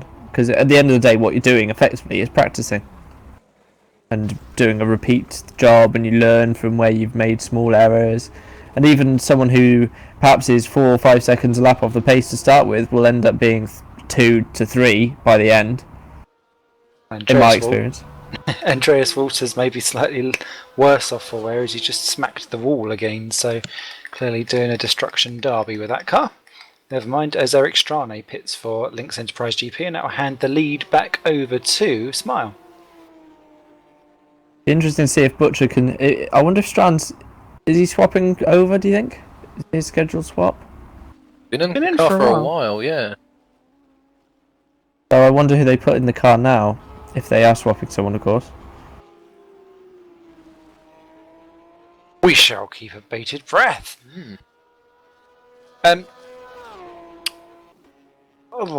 Matt, did you want to answer the question as well from Alex? Yeah, I mean, to be honest, it's exactly as Toby says. You know, as you go around the track, you know, you get in that rhythm, and once you're in the rhythm, it's as long as you don't do anything daft and break your rhythm, you can just keep going and going and going and going. I mean, the 3 hours I did doesn't feel like 3 hours. It felt like an hour, perhaps a bit less. I don't know, because just once you get in that rhythm of it, you know where your braking points are, you know where your acceleration points are, and yeah, it's just all about keeping on your toes in case anything does happen, be it car spinning ahead of you or a little momentary lapse where you might brake a meter or two later than you would normally would. And yeah, and obviously, just keeping an eye on what your teammates are saying to you, where cars are, that kind of stuff. So really, it doesn't get any more difficult. But if you break that rhythm, you can do some stupid stuff. So after I had my little spin early on in my second stint, I was out my rhythm for like, I don't know, 5-10 minutes, and I kept making daft mistakes. But once you got back into it, no problem. Ruud Heasterbeek that did get into that Lynx GP car, so welcome back to the race there, Ruud. Everyone else still as they were. I hope that answers your question there, Alex. Thank you very much for tweeting in. I hope you're enjoying the broadcast here with us. Nick Dawson has just tweeted out, my latest bet, if Josh flips the Cosmo car, he gets 30 quid. Don't tempt it. Don't tempt it. It's all bad. So, all good going on there. Let's see if there's anything else going on out on the old Trackaroo. Well, I'd be interested to see from the point of view of pace. Ruud earlier, compared to Jesper, was about 2 to 3 seconds a lap slower, generally. Perhaps 1 to 2. But he's now in a more competitive position than he was earlier, thanks to Strand's very strong stint. So, it'd be interesting to see that develop, and whether Butcher can claw his way back towards the leading two. Obviously, Jesper is a little bit more tired, whereas Butcher is fresh, so... Not over. It's nowhere near over yet. We're only just into hour 5, aren't we, so... Definitely. So early on in the game. Battle that will be developing relatively soon will be for the 7th and 8th positions, because Harley Hamlet in the Simcraft is reeling in Mazurek Adonis's Mike Schroten. So that will be an interesting one to keep a 1/5 of an eye on, I am quite sure, so we'll keep a watch out for that one. Matt, if you're staying around for a little bit, would you fancy answering some questions? Oh, go for it. Here's Simon's Secret Squirrel 7. Intriguing. Right, I'm all ears. Okay, this is... The reason why this has come together, just because people were like, oh, it's the same questions. Quite often, this is a community event, which is why everyone's coming in for a chinwag.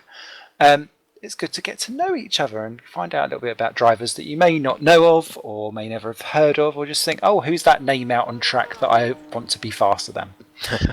So, in no particular order, except the order is the same, what is your favourite track? Good question. Oh, blimey. I'm perhaps going to be a bit boring and say Spa, just because it's been around for such a long time, and okay, there was like the 14-odd mile variation of it, but that is a true classic track. You see all sorts of cars race around it. It's always given good racing. I love it when Formula 1 or WEC or whatever get to Spa, because it's always just a great race to watch. It's one of those tracks which, someone, oh, there's a hill, let's run up that for a bit, whatever else. So yeah, Spa for me. Just an amazing track, I think. Great stuff. And do you have a particular racing series that you enjoy? Watching. So, other than Formula One, which Mercedes dominance has been interesting, I've been watching more and more of BTCC as of late. I used to watch it a lot back in the 90s and kind of sort of fell away as the super touring cars went away. But as of late, just the level of competition, you've got the old guys this year coming back, you've got Menu, and so in the cars, just great fun to watch. In fact, I went to Thruxton when they were there a few weeks ago and had another great day out watching some great racing, not only just from BTCC guys, but obviously you've got all the support races as well. So BTCC is a single series, but the whole BTCC package is a good one as well. So BTCC, I'd say, is probably my favourite as of now. And off the back of that, do you have a favourite racing game that always makes you go ooh, or that you've spent so much time on? It's funny actually. Ever since I started getting into the Simracing stuff, I've played very few racing games. But before sort of Simracing came along, I was always interested in touring cars, and that was all started off by the old Codemasters Toka touring car games, just because of how awesome they were to play at the time. And in particular, like, probably one is my favourite because there were some cheat codes you could get, and you'd unlock like a volcano track, a tank, and sorts of other random stuff. So it was quirky and enjoyable to play. So Toka, the old school Tokas, I wish they'd bring them back. Ah, there was talk of it, but then it was this Grid Autosport that came out instead, which is probably one of the reasons why I'm like, so I feel your pain. Favourite film? Ooh, I don't really watch that.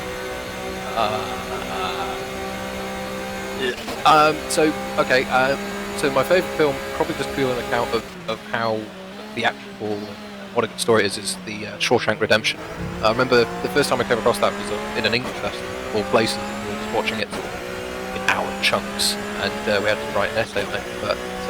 But that's a great story and really well done, great acting, and, a really good film. Can't really fault it. My ex's actually favourite films. So yes, that's always. I know it's massively high rated on IMDb as well. So. If something's not in the top 100 on IMDb, I don't tend to watch it. Oh dear.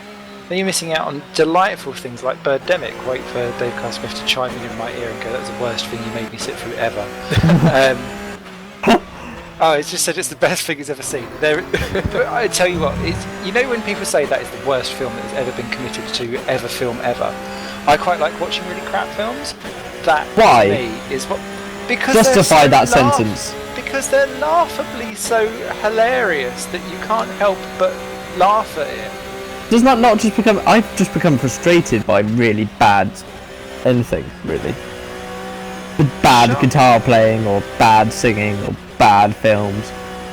Oh, you've got to embrace the cackness, like Sharknado and things like that. It's just terrible. I don't have to embrace the rubbishness. I want to watch something good. Particularly because I like watching films in HD or in a cinema. Why would I go to the movies and watch something rubbish and have spent money on it? You know what I mean? No, I wouldn't go to the cinema to watch Birdemic. But, no. But there's a section in it where they're dancing in a bar, and they clearly some friend of the director is doing the actual singing, and the song is titled "Just Hanging Out with My Family," and he's like grooving all along. It's terrible anyway. And the special effects are GIFs of birds flapping. It's amazing. It's terrible. Anyway. There's like lots of videos about how it's the worst film ever. Joshua Anderson in the pits again for a very long stop as usual. So not great stuff for him. The worst film I've ever watched? I know you were doing actual commentary then, so I probably shouldn't interrupt, but it's Snakes on a Train. Worth a watch, honestly. There are subplots that don't make any connection to other subplots, and so on. It's awful. Oh, so yeah, because they're the CAC budget versions of Snakes on a Plane, and then you got it. Yeah, because I remember when it was Battle Los Angeles or Battle LA, and one's got an apostrophe in and one hasn't. And my mum went and bought the wrong one, and I was like, "This film's amazingly terrible." And she's like, "Oh, I thought it was a big high-tech one," and it's like really not. Alexander Van der Velde has taken over the Cosmo seat. Marius Nicolai's in for Drake 2 as well, so plenty of pit stops going on. If you could invent a flavour of crisps, Mr. Williams, what would it be? Something steaky. I don't know. What would it, so you could do like the kind of like Cornish, well not Cornish pasty flavour, but actually, what would that be? Because obviously you can have all sorts of different fillings in there. Could be anything. Oh, that'd be brilliant if you had a bag of crisps where each crisp was a different flavour. It was all like Cornish pasty, like traditional fillings. Oh wow, that would be weirdly different. That isn't really a flavour. Yeah, something steaky. Steak with barbecue sauce. That's probably. I don't know if anyone's done that. I know you can get barbecue sauce or barbecue flavour crisp, but get some steak in there. Can't go wrong with some steak. Grand stuff. If you were a superhero, what would your name be? Oh, crikey. Just because I have like a really warped sense of humour, it'd be something daft like businessman, and to just solve the world's problems through business. Just turn up and do PowerPoints or something. And Death what's by PowerPoint, this? More like. Death by PowerPoint. Oh. Look at my pie chart. Watch as it grows. Not the pivot table. Not the pivot table. Star wipe. No. But no, something silly like businessman. Why not? Better than the starfish. I put in the best tenders. That's amazing. Superb. And last but not least, should motor racing be an Olympic sport? Definitely. I mean, so as drivers, right? You have to be super fit. You have to be really good reaction times. You've got to be, spatially aware. I guess the question more would be, what cars would they be in? If it was like level playing field, as in the same chassis and I don't know, even the same fixed setups, I definitely. But you could have a situation like you do now, where you look at say a Marussia or a Caterham Formula 1, they've got like no downforce compared to some of the big cars and all the rest. They probably are working harder to get that time out of the car than driving further up the grid. So as long as the car's balanced, why not? But obviously you've got manufacturers with their own advantages and quirks. That would probably be a bit unfair. Probably would make it a bit difficult. Level out the cars, definitely. Great stuff. Schroeton versus Hamnet for 7th position. That is the Missouri Adonis versus the Simcraft car. Hamnet has reeled that one in quite nicely. Remember, he was battling with Sarpilla before Sarpilla pitted and changed over to Mike Schroeton. And Mike, with all of the Schroetons in the world, I don't know if he'll be able to hold the Australian Super League winner behind him. Or he's going to go down the pit lane there for 1 second, but he's managed to hold it off as they go bouncing over the final curb. Andreas Walters into the pits again. Hamnet stays clear of that final exit wall. The way they run out so wide, I'm paranoid that one of them is going to clip the outside of that wall and spear across the track. But Mike actually been able to pull out a little bit of an advantage there through Hamnet's bouncy end to the lap, and that will keep him ahead for the next straight or two maybe. Find out. Did you have to do much with lapping whilst you was out on the track, Matt? Oh, mind you, Schroeton's just got it terribly wrong. Sorry, I'm just going to cut back from that. That was all of the wrong racing line, and now he's having to defend heavily there from Harley Hamnet, who has a half look before they go down onto the Moose Straight, that is, at Le Mans, and then round the kink. Plenty of time to catch up on the back of the slipstream. See what on earth you can do at the end of it.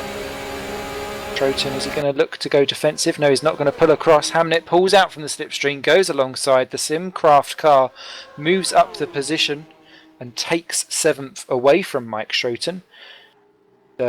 Nice and late on the brakes, keeps it covered. That is a nice done deal.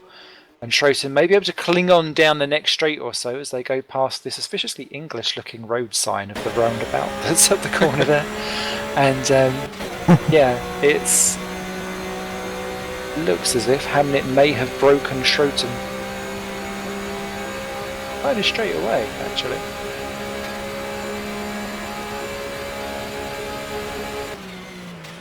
How did you deal with the lap stuff there? Sorry, Matt, was what I was going to ask beforehand. To be honest, I didn't have that many cars to lap, just as sort of getting in and things. I did have an awkward moment where I think it was Nico DeConnick I caught up to fast, and because of damage, warm tires, whatever else, the pace was slowly starting to drop off a bit. And it was actually, I think it was Harley caught up to, and I didn't realise at the time, but they were fighting for position. Meanwhile, there's me. I was basically back. But no, I haven't had to deal with it too many times. But everyone's been, they've been keeping an eye on what's behind them and getting out the way as need be. So no, it's all been sensible and good stuff. I haven't had any problems yet. Hopefully that'll carry on. Fingers crossed. The darkness continues to descend. We're about.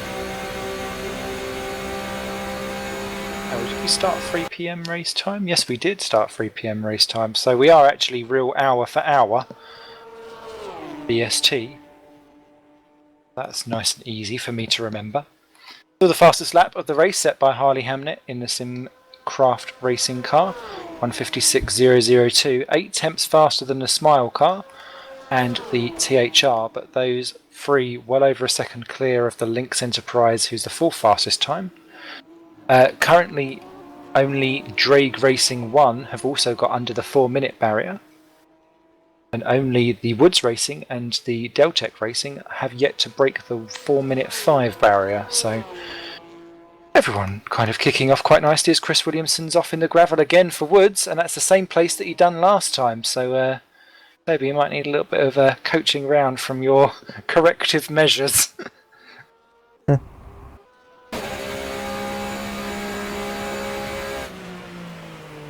Rude Heasterbeak.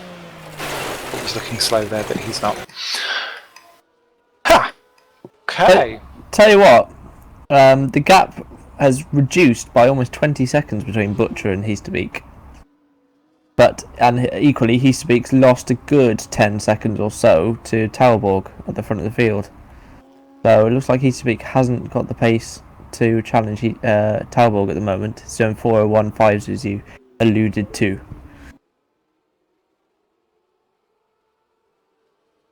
Yeah, just a wee bit of a thing going on there. Chris Williamson is about to be taken for 9th position between himself and Marius Nicolai in the Drake 2 car. That gap is shrinking quite dramatically. For all the overtaking that Marius Nicolai has done, he's had to do so because of that double penalty that he served when he tried to get back out onto the track a little bit too quickly for his penalty. He had to go and reserve it again. So double blow for the Drake 2 team.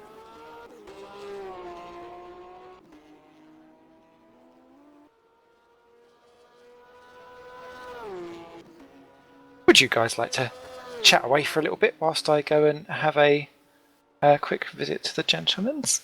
Certainly can. Certainly can. This is Amazing. partially both of our jobs. I shall leave my jewels in your capable hands.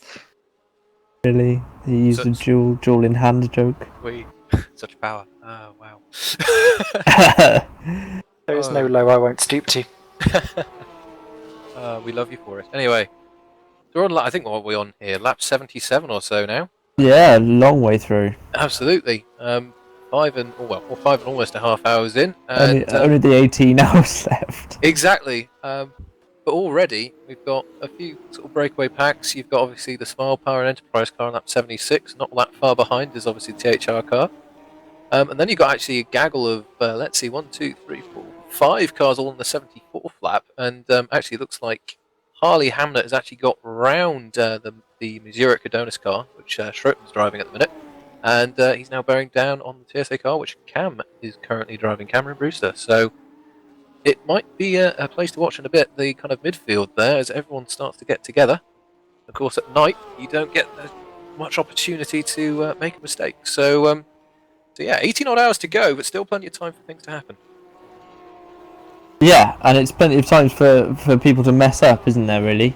Absolutely. And also, some teams haven't got their fastest driver in the car right now, or haven't had it in the car yet, so people will move up and down the order. I think every team's got a weaker driver that they want to put in. Yeah, and it's just a case of planning these things out, of course. I mean, we saw a little bit earlier, perhaps a little bit of strategic playing of drivers and putting them in the car to try and make up some time. And that yeah, I do feel Talbot's back in the car earlier than perhaps he would have been scheduled to. Having been his teammate for donkey's years, he liked a long break between stints. He only got a couple of hours this time around, so would be surprised if that was planned. You know. Yeah, absolutely. And of course, you know, I mean, so I'm just finding this now since this is my first proper endurance race, but you don't realise how static you are when you're driving the car. So I had my neck really, you know, when I started walking around and stuff after doing my stint, really twinging a bit because it's just sat looking at the screen, you know, hands on wheel driving. And of course, you know, you want a bit of time to get, I wouldn't say bodily function back, but you know, get a bit more relaxed. No, it's absolutely right. I mean, I feel I've got a game pod that I won, and it's one of the most comfortable chairs I've ever been in, and yet I got out and had lower back pain and had to wobble about. And the worst thing is your feet, because you don't move them. Yeah. You just rotate your ankle. Your arms are alright because that's a fairly free movement, but your feet get stuck in a position. I find anyway. Yeah, no, I mean, I'm sat here on my office chair right now, and I did have a wonderful moment fairly early on where I put my foot down so hard on the brake because I was following someone and completely messed up my braking spot. I actually pushed myself away from the wheel, which is always a good thing to have happen. See, I took the wheels off my. I used to have a chair on wheels. I took the wheels off and put, believe it or not, Fanta caps off the top of Fanta bottles underneath instead. Just to get it stopped and yeah, well, because it wouldn't move then. It was stationary to the floor.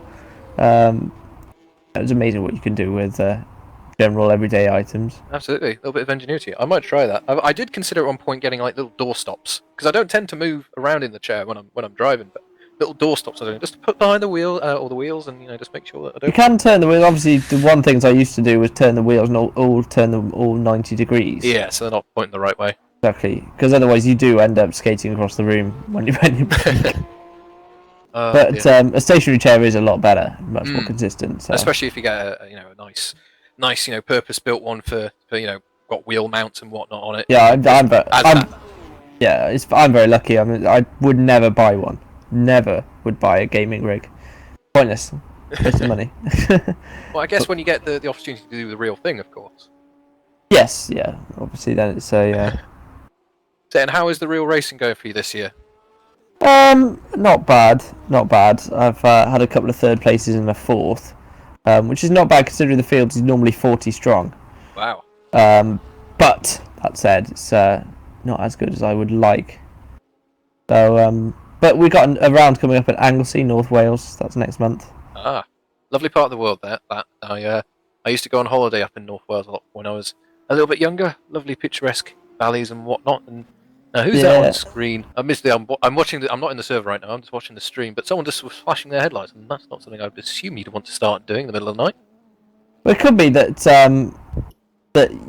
maybe his TeamSpeak's not working, or he's not on TeamSpeak, so he needs to show his teammates that he's pitting. That's what I would say, because it looks like he's coming into the pit lane now. So. Ah, right. Ah, well, good spot. No, at that point, I don't know what I would do actually if TeamSpeak failed or lost all modes of communication. I don't think Team America Secret Hand Signal would do too much in this context. I haven't watched that film for ages, but that's Chris Williamson, I think, in the pit lane now. So interesting to see who's taken over that car. They've done 6 stops in that Woods car. Quite a lot. And actually, I've just realised, so admittedly a bit of bias here, but Cameron Brewster in the TSA car, he's up into 5th now, by the looks of it. The FA racing car is in the pit, or is just leaving the pit. Just pitted, because Ollie Pelkinen's in that car, so... Yeah, so, as we were saying, just a few moments ago, plenty of time for things to happen, and well, they are, which is always good. Who's in the car after Brewster? I'd have to refer to my spreadsheet, actually. This is bad. You plan it and then you completely and utterly forget. We're going to have Tom in the car, and that should be fairly shortly, actually, as things go. Tom Parker? No, Tom Jacobs. Oh, right. Yes. When did you recruit him? Parker would be an amazing asset. Oh, dear. Yeah, I've only Normally, this is how I differentiate between them. I call Thomas Jacobs Thomas. Tom Parker Tom. Of course. So we've got obviously we've got Tom Hinds joining us. Oh, good fun. It's funny. Tom, Well, he's Hinds yes. then, isn't he? Yes, we've got Hinds and Jacobs, and actually that's how they are on the spreadsheet as well. Nice. Yeah, but yes, but no, very good drivers all the way around, and yeah, as things have panned out, Tom's going to be doing a lot of the night drive. Well, both the Toms actually will be doing a lot of the night driving for us. So yeah, I think that'll be or will be Tom's first go in the car so far this run, and yeah, we'll see how things pan out and which drivers get put where. So it'll be interesting to see what the FA guys do now. And as I think that is Ollie just going to start his first flying lap, having come out of the pits. Yeah, So- looks like it. Yeah, I think in that Woods car it's now Calvin Helms, sir. So he was on the broadcast earlier talking to Simon and myself. Yep. He's in the car now. So I don't know whether it's Helms or Hermser. I would assume the latter. I think it's Herms. Yeah. So anyway, Calvin is in the car, taking over from Williamson. That's why he was flashing his headlights. Then obviously he was coming into the pit lane. Makes sense. Yeah, get a bit of attention as needed, of course, and yeah, actually, as we were putting together our spreadsheet, the thought did cross our minds. Yeah, what happens if you know TV guys or internet guys or something? I know phone numbers. You realise, hang on, if someone's driving, it's a bit tricky to answer the phone if you're driving. Yeah, well, thankfully there are long enough straights on this track to do so. I was texting my missus earlier. I was on the Mulsanne straight, so telling her that I'm not doing the washing. Oh, so that's one thing. But after leaving university and having to go down to the laundrette every now and then to be washing, I've got a washing machine in the placement now, and oh, what a godsend! That and a dishwasher. Have you got a dishwasher? I was just going to Oh, say that's something I haven't been blessed with since leaving university. Me and my missus flat. Unfortunately, it only has a washing machine, a dishwasher. And unfortunately, the person who cooks doesn't do the washing up. It's always the other way around, you know. So if she cooks, I have to do the washing up, and it's a nightmare. Dave, did you ever have so I mean, admittedly, cleaners we had, but we had cleaners in our halls, and typically students, right? They don't do washing up; they just leave it in the sink. And what the cleaners would do, I always looked at it and kind of laughed at it, ridiculous, but. The cleaners would go and clean sort of tables, surfaces, whatever else. Then they'll get to the sink. What they'll do is they'll take all the dirt washing up and just put it on the things they've just cleaned and clean the sink.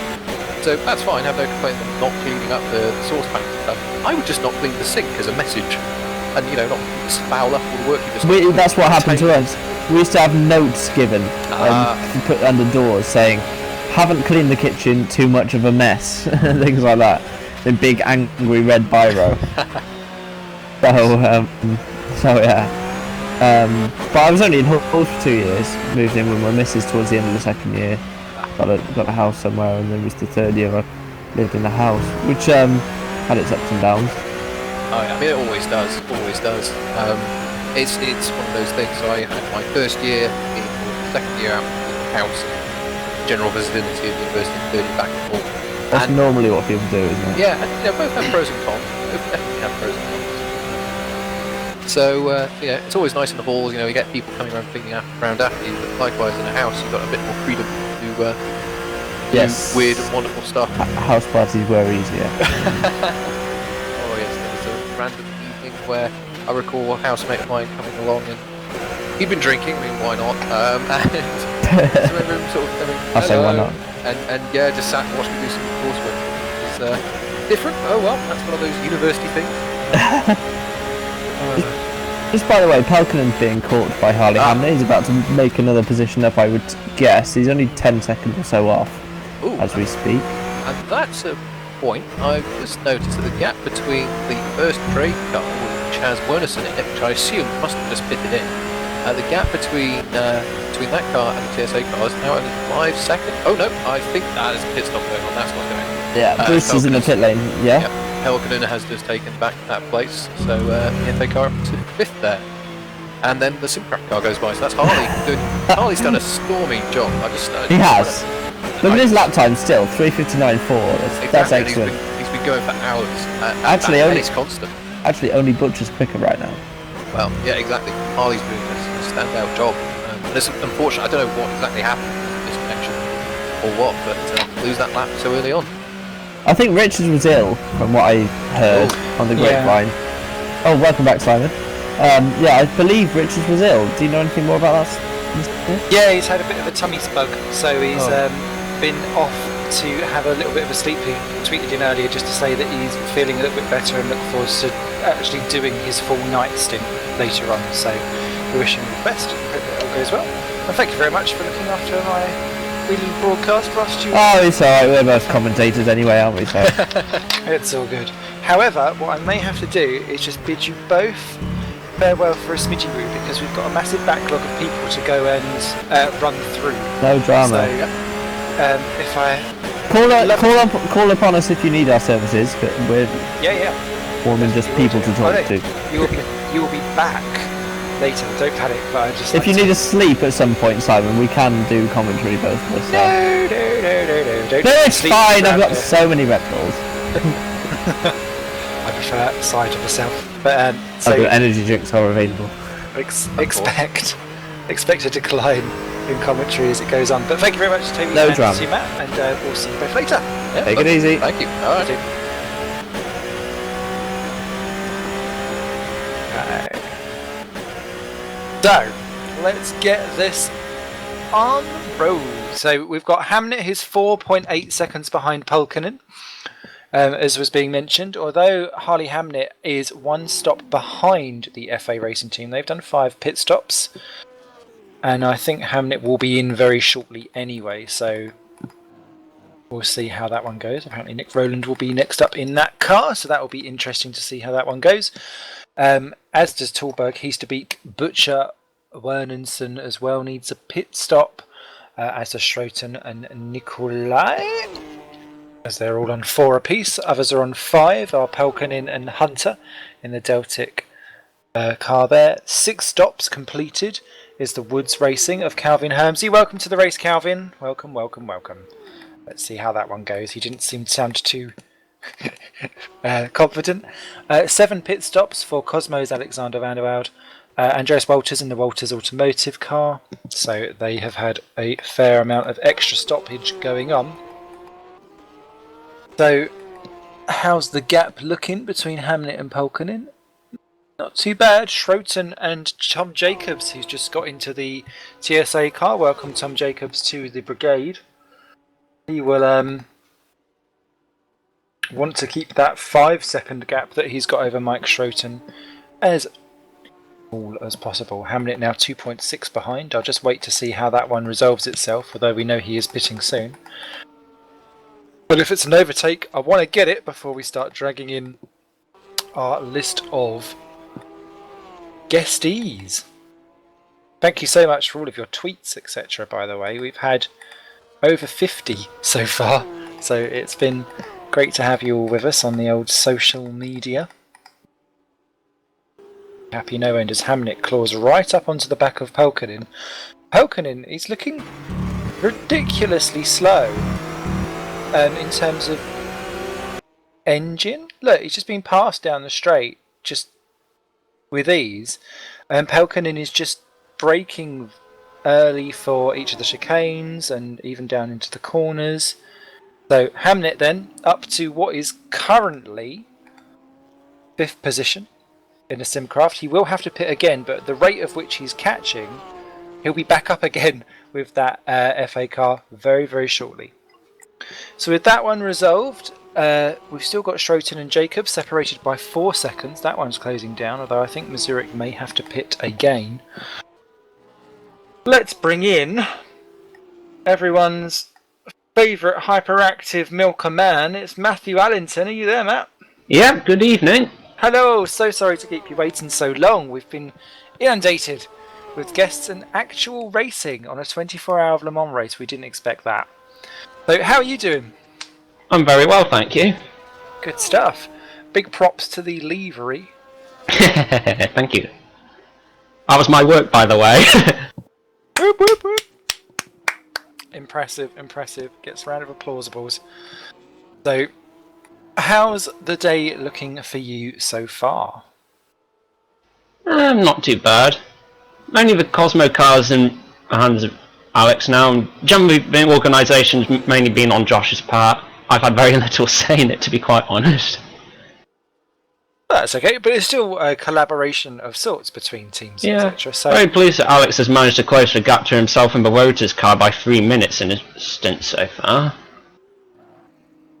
that's good. That's good. And there's still plenty of time to go. This race is still in its wee young days, so you don't have to panic and worry too much just yet. As long as we're not last, it's a success. I've heard a couple of teams say this now. This must be the mantra for everyone towards the back end of the field. For goodness sake, don't come last. Don't wreck the car! Oh dear. So that will keep people interest on the go for the back end of the grid. What we will do then, having a quick nosy pose around on stuff. So what is... will you be actually getting into the car? That's not the plan now. Oh, so you're just here for moral support. Yeah. And have you dealt with the Le Mans track before? No, actually. What about endurance racing? Have you ever done that? Well, that's an interesting story. I tried to enter to another league, but my internet was having repeated disconnection issues, so I had to pull back. And then I had a hell of a time trying to organise someone else to get in the car. As Calvin will recall, it was the most stressful day of my life. Oh dear. And in the end we couldn't get anyone in the car, so we had to pull the guy who was in the car. Otherwise he would have been in for too long. Go. So not your best day by the sounds of it. Nah, at least my internet got fixed pretty quick afterwards. Well, that's good. That's good. So, whilst you're here, I'm going to ask you Simon's Secret Squirrel Sausage 7, so that we can get your responses back to them. Alright. Because we like to introduce people to the rest of the community, and while we've seen you running around in your Milker livery and generally having some good shenanigans, we may not know the real Matthew Allington. So let's get right behind the Milker and the Miku. Milker Miku, that could be an awesome... what is your favourite track? Ooh, tough call. I really like the ones with fast corners like Suzuka and Silverstone, although probably Suzuka, seeing as where I've actually managed to get a podium in a league race. Cool, cool. And do you have any particular favourite racing series that you watch in general? Seeing as I don't pay for Sky, I get really crap motorsport coverage in the UK. So I'm basically limited to F1 and the BTCC, of which I prefer the latter. Okay. And do you have a particular racing game that you have as your all-time favourite? Ooh. I'll probably pick Need for Speed 2. Why is that? Why is that? You sound unsure. I know there's some games that run it really close, like Burnout 3. Someone else mentioned Burnout 3 earlier on. Was that you, or was that... I think that might No, be someone else. this is the first time I've been on this broadcast.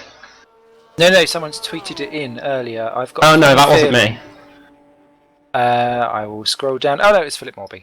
Don't worry. So you have a kindred spirit in Burnout 3. Burnout series is good actually. So I will give that a thumbs upses. Do you have a favourite film? Ooh. Tough call. I really hate deciding favourite things like that. It's okay. You can abstain. I don't know, let's just say Sana for generic purposes. Fair enough. That will do. That was a good generic choice. I agree with that. If you could invent a flavour of crisps, what would it be? Pepperoni pizza. Ooh! Oh, I think Dave would like that. Dave would be eating all the slices. Our cameraman extraordinaire / admin / everything. If you was a superhero, what would you call yourself? Oh, this reminds me of back when I was a kid. I used to make a alter ego for myself. Oh, tell all. Dressing gown boy. I literally used my dressing gown as a cape. Amazing. Amazing. What was the superhero power that you had as a dressing gown boy?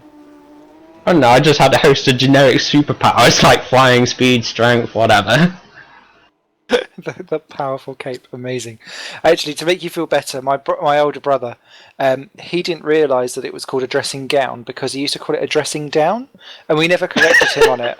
And so he thought it was a dressing down until about age 14. So do not feel bad about the cape. All is good. And last but not least, to weigh in your opinion on today's overarching comment as Calvin Hermsey spins in the Woods racing car. Let's Alexander Van der Waal go through and rejoins behind him.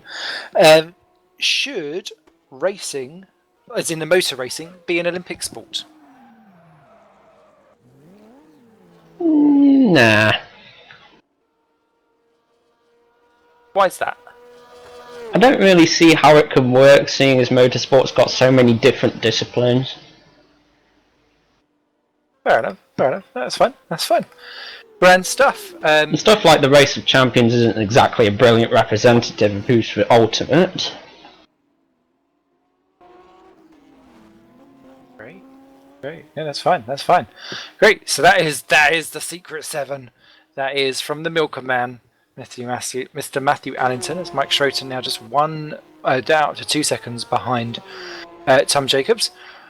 What we shall do is we shall bid you farewell, Mr. Allington, and shall have you back maybe a little bit later for some of our other group discussions that we'll be doing, and you can weigh in your opinions there. But lastly, before you do go, your accent really intrigues me. Where are you from? I get that asked a lot. Let's see, my parents, well, one of them was from Yorkshire, the other was from Essex, and then I was born in Scotland, and then I moved down to Cheshire. What? Oh, no wonder everyone asks, because it's like a hodgepodge of all different things. It's because it's got like a country twang, but it's not at the same time. It's really weird. Not weird, like as in, but like it's unusual to the ear. So cool. Oh well, now we know your entire life cycle. See, this is getting to know you, getting to know all about you. That's all good. Anyway, cheers, Matt. I'm sorry to have kept you waiting so long for getting you in, but Don't worry. Bye-bye. We'll have you again a little bit later. Make up for it. Sloppy seconds. Just jump you back into there. So we're going to do a quick restart on the old broadcast, and we will be back with you in about 60 seconds.